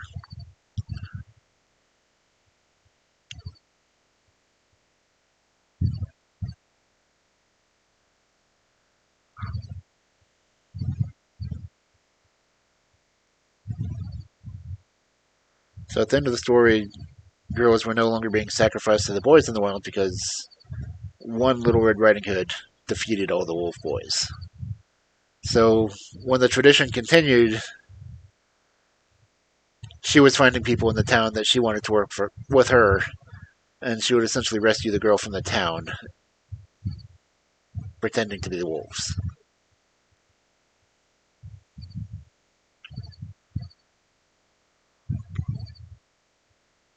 Because so instead of having a pack of wild boys that the girls were being sacrificed to, they were just going out and being a pack of girls instead.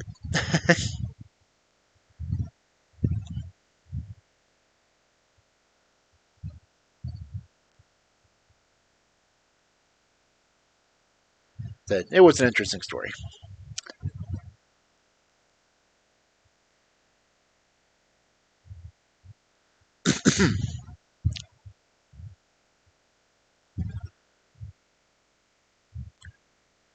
But I think when I first started doing the fairy tales, I would read the Grimm's version of it, then I would read the Beauty and the Beast story version of it.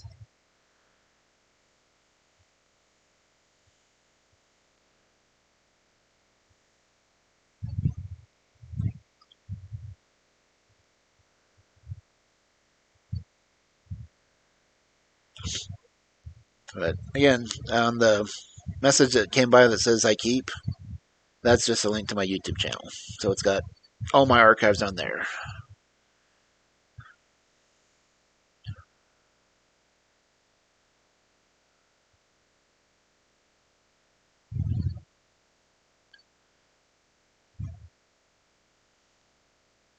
But I said since that wasn't exactly copyright free, I decided not to do any more of those stories live anyway.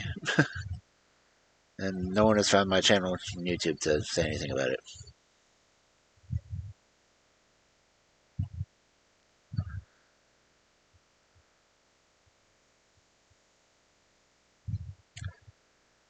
But I think there was the Snow White version. The modern one was pretty interesting too, because Snow White was rewritten as a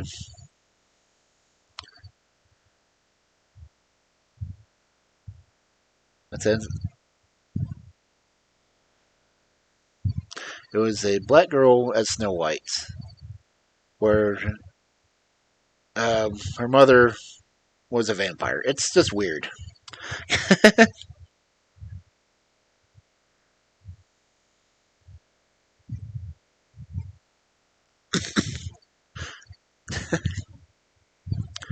Oh yeah, I've done Edgar Allan Poe too. In fact, I think I started reading on the Edgar Allan Poe ones last Halloween.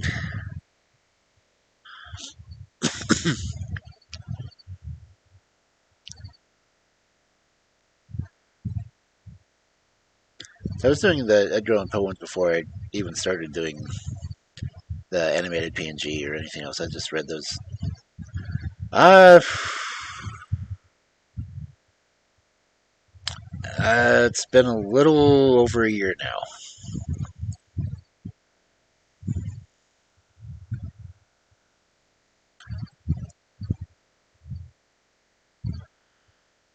Between gaming streaming, well, my first gaming stream, I played a game called The Black Book.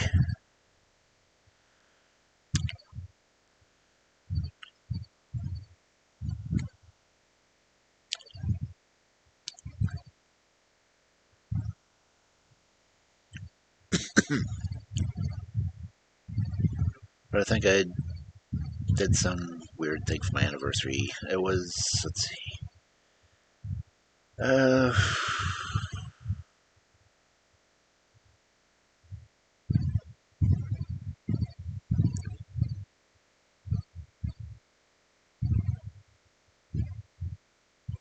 oh, well, that is an interesting aspect of it.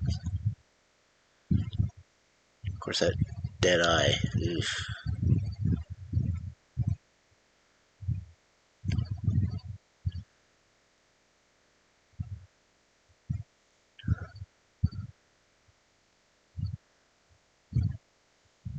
I think the Edgar Allan Poe ones are the only ones I really get into deep character when I'm doing. Though when I was doing some of the earlier of the Southland ones, I just kept slipping into an accent.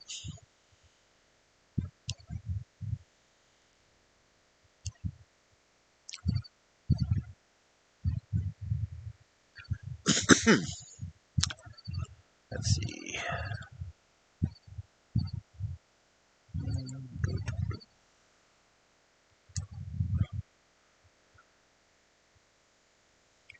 And my range isn't really that good, but I can. Well, when it's like the Tales of the Southland book, the stories were written with the. They're written in the language, so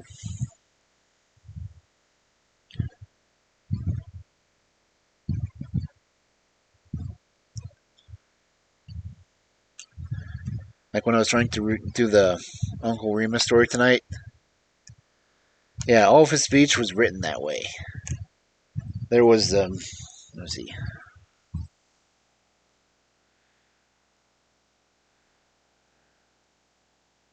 what is the hard one that I was doing?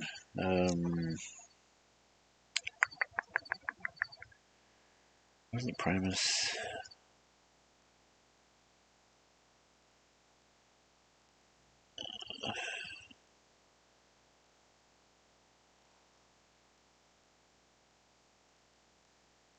Commercial.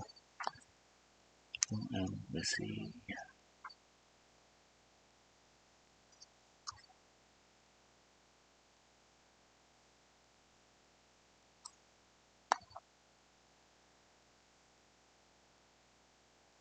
Come on, which story is that? There was one that was I couldn't even read it because it was so. It was typed to sound the way it was said.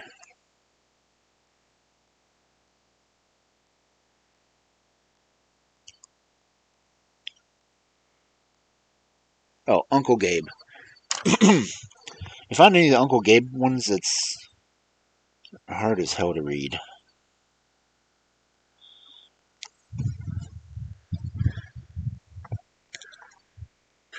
Oh, it's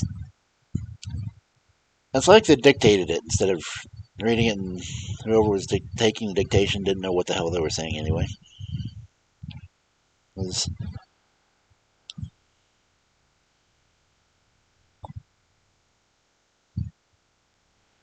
I mean, closed captioning would never be able to get this stuff. Was, let's see, where's a good one on here? Let's read one sentence on here.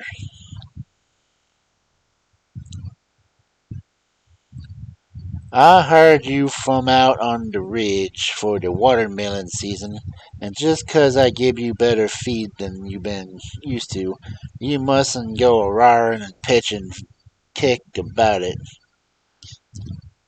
You been used to hauling light loads of pine tags and oak leaves on them out on the golden hillsides, but I'll broke you to the watermelon business for this summer's out.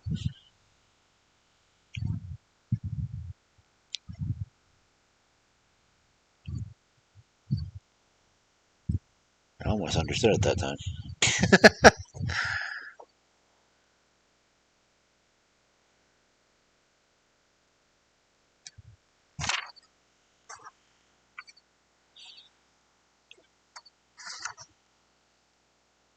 But yeah, if you ever find any stories that mention Uncle Gabe from J.A. Macon, oh, those are painful to read.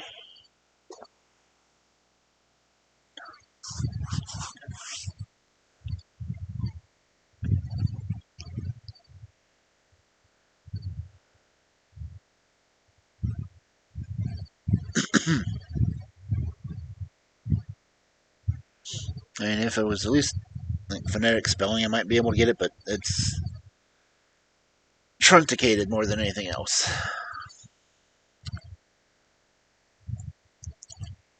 Check something.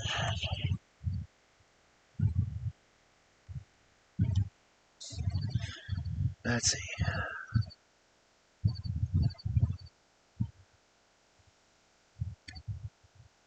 And you can look up the guy's name. Yeah. to reach around the camera to type.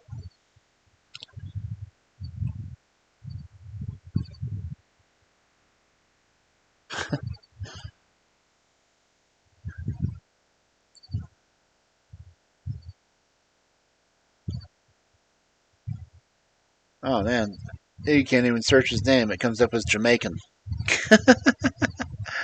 Oh, that's a pain.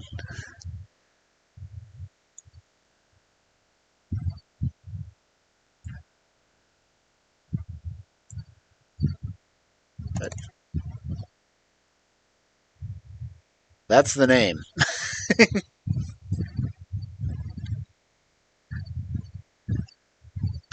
try to type it into a search and it just keeps coming up Jamaican.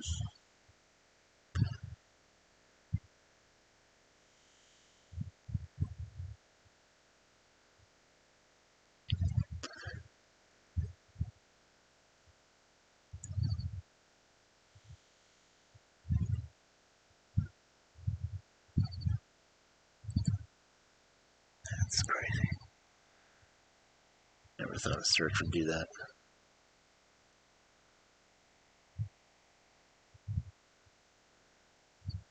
Oh well.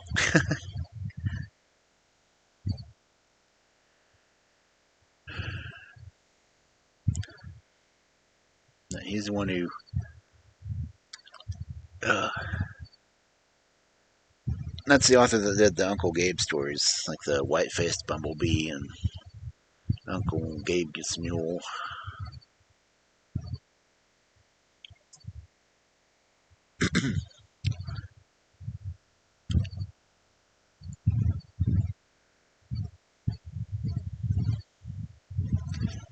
Considering, let's see, when were those stories done?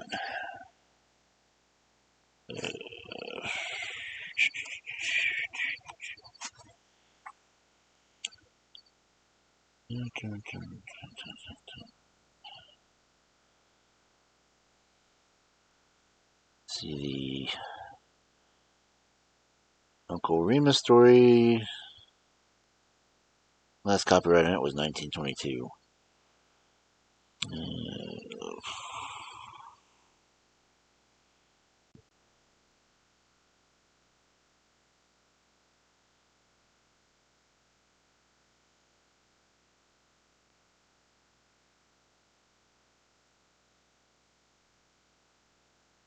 Dun, dun, dun,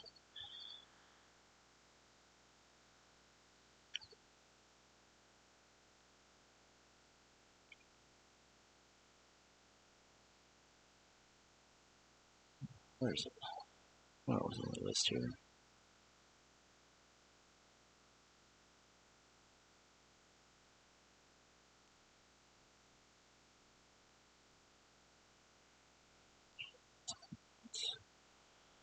Jackrabbit. Anyway, the book I was reading all this stuff from is from 1948.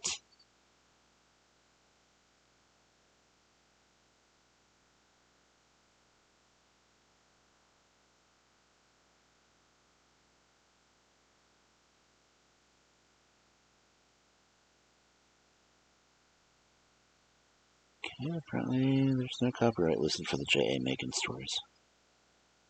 Well, damn.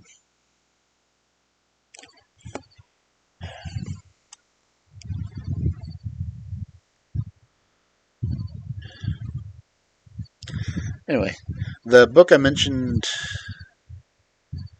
on Twitter, the disappearing hitchhiker, I was going to do some of those stories.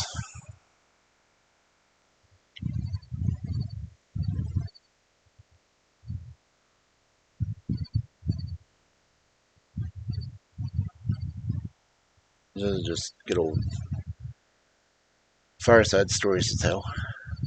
And tinkering with something to set up a fireside.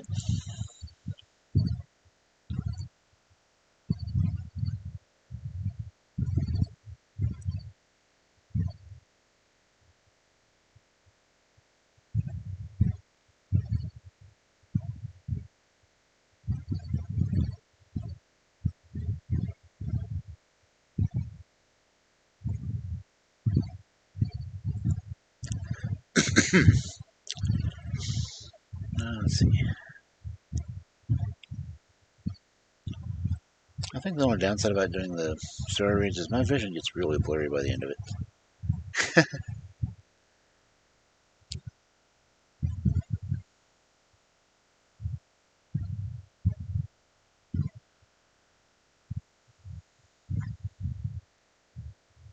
So, thinking I'm gonna find someone to read out to. If anyone has any ideas, I will consider them.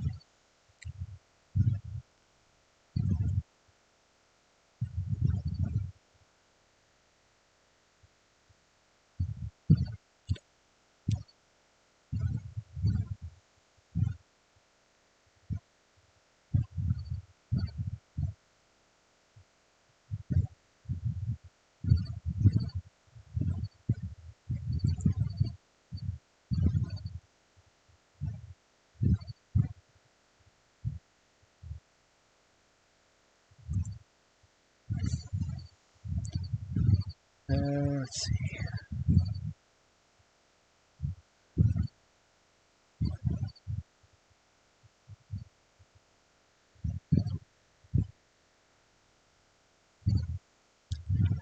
Let's see.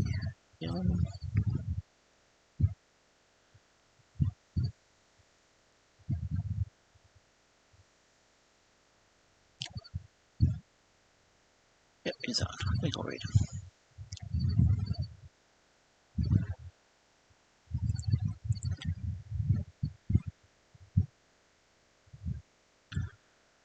So I'm going to read another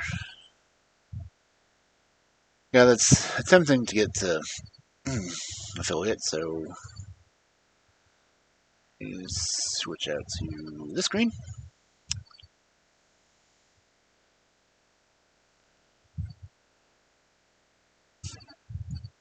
Okay. And so, thank you for coming in, listening in. Always nice to have an audience.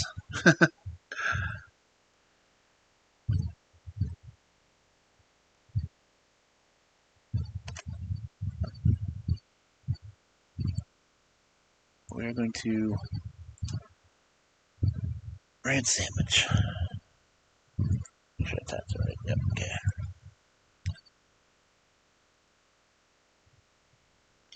So,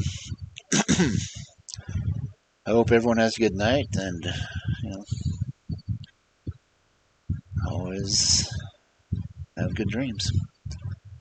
And I will see you again tomorrow when I jump back into fairy tales as opposed to southern stories.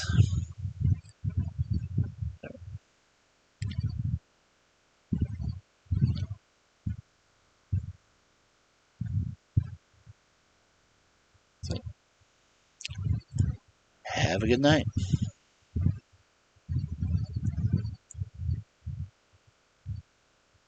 And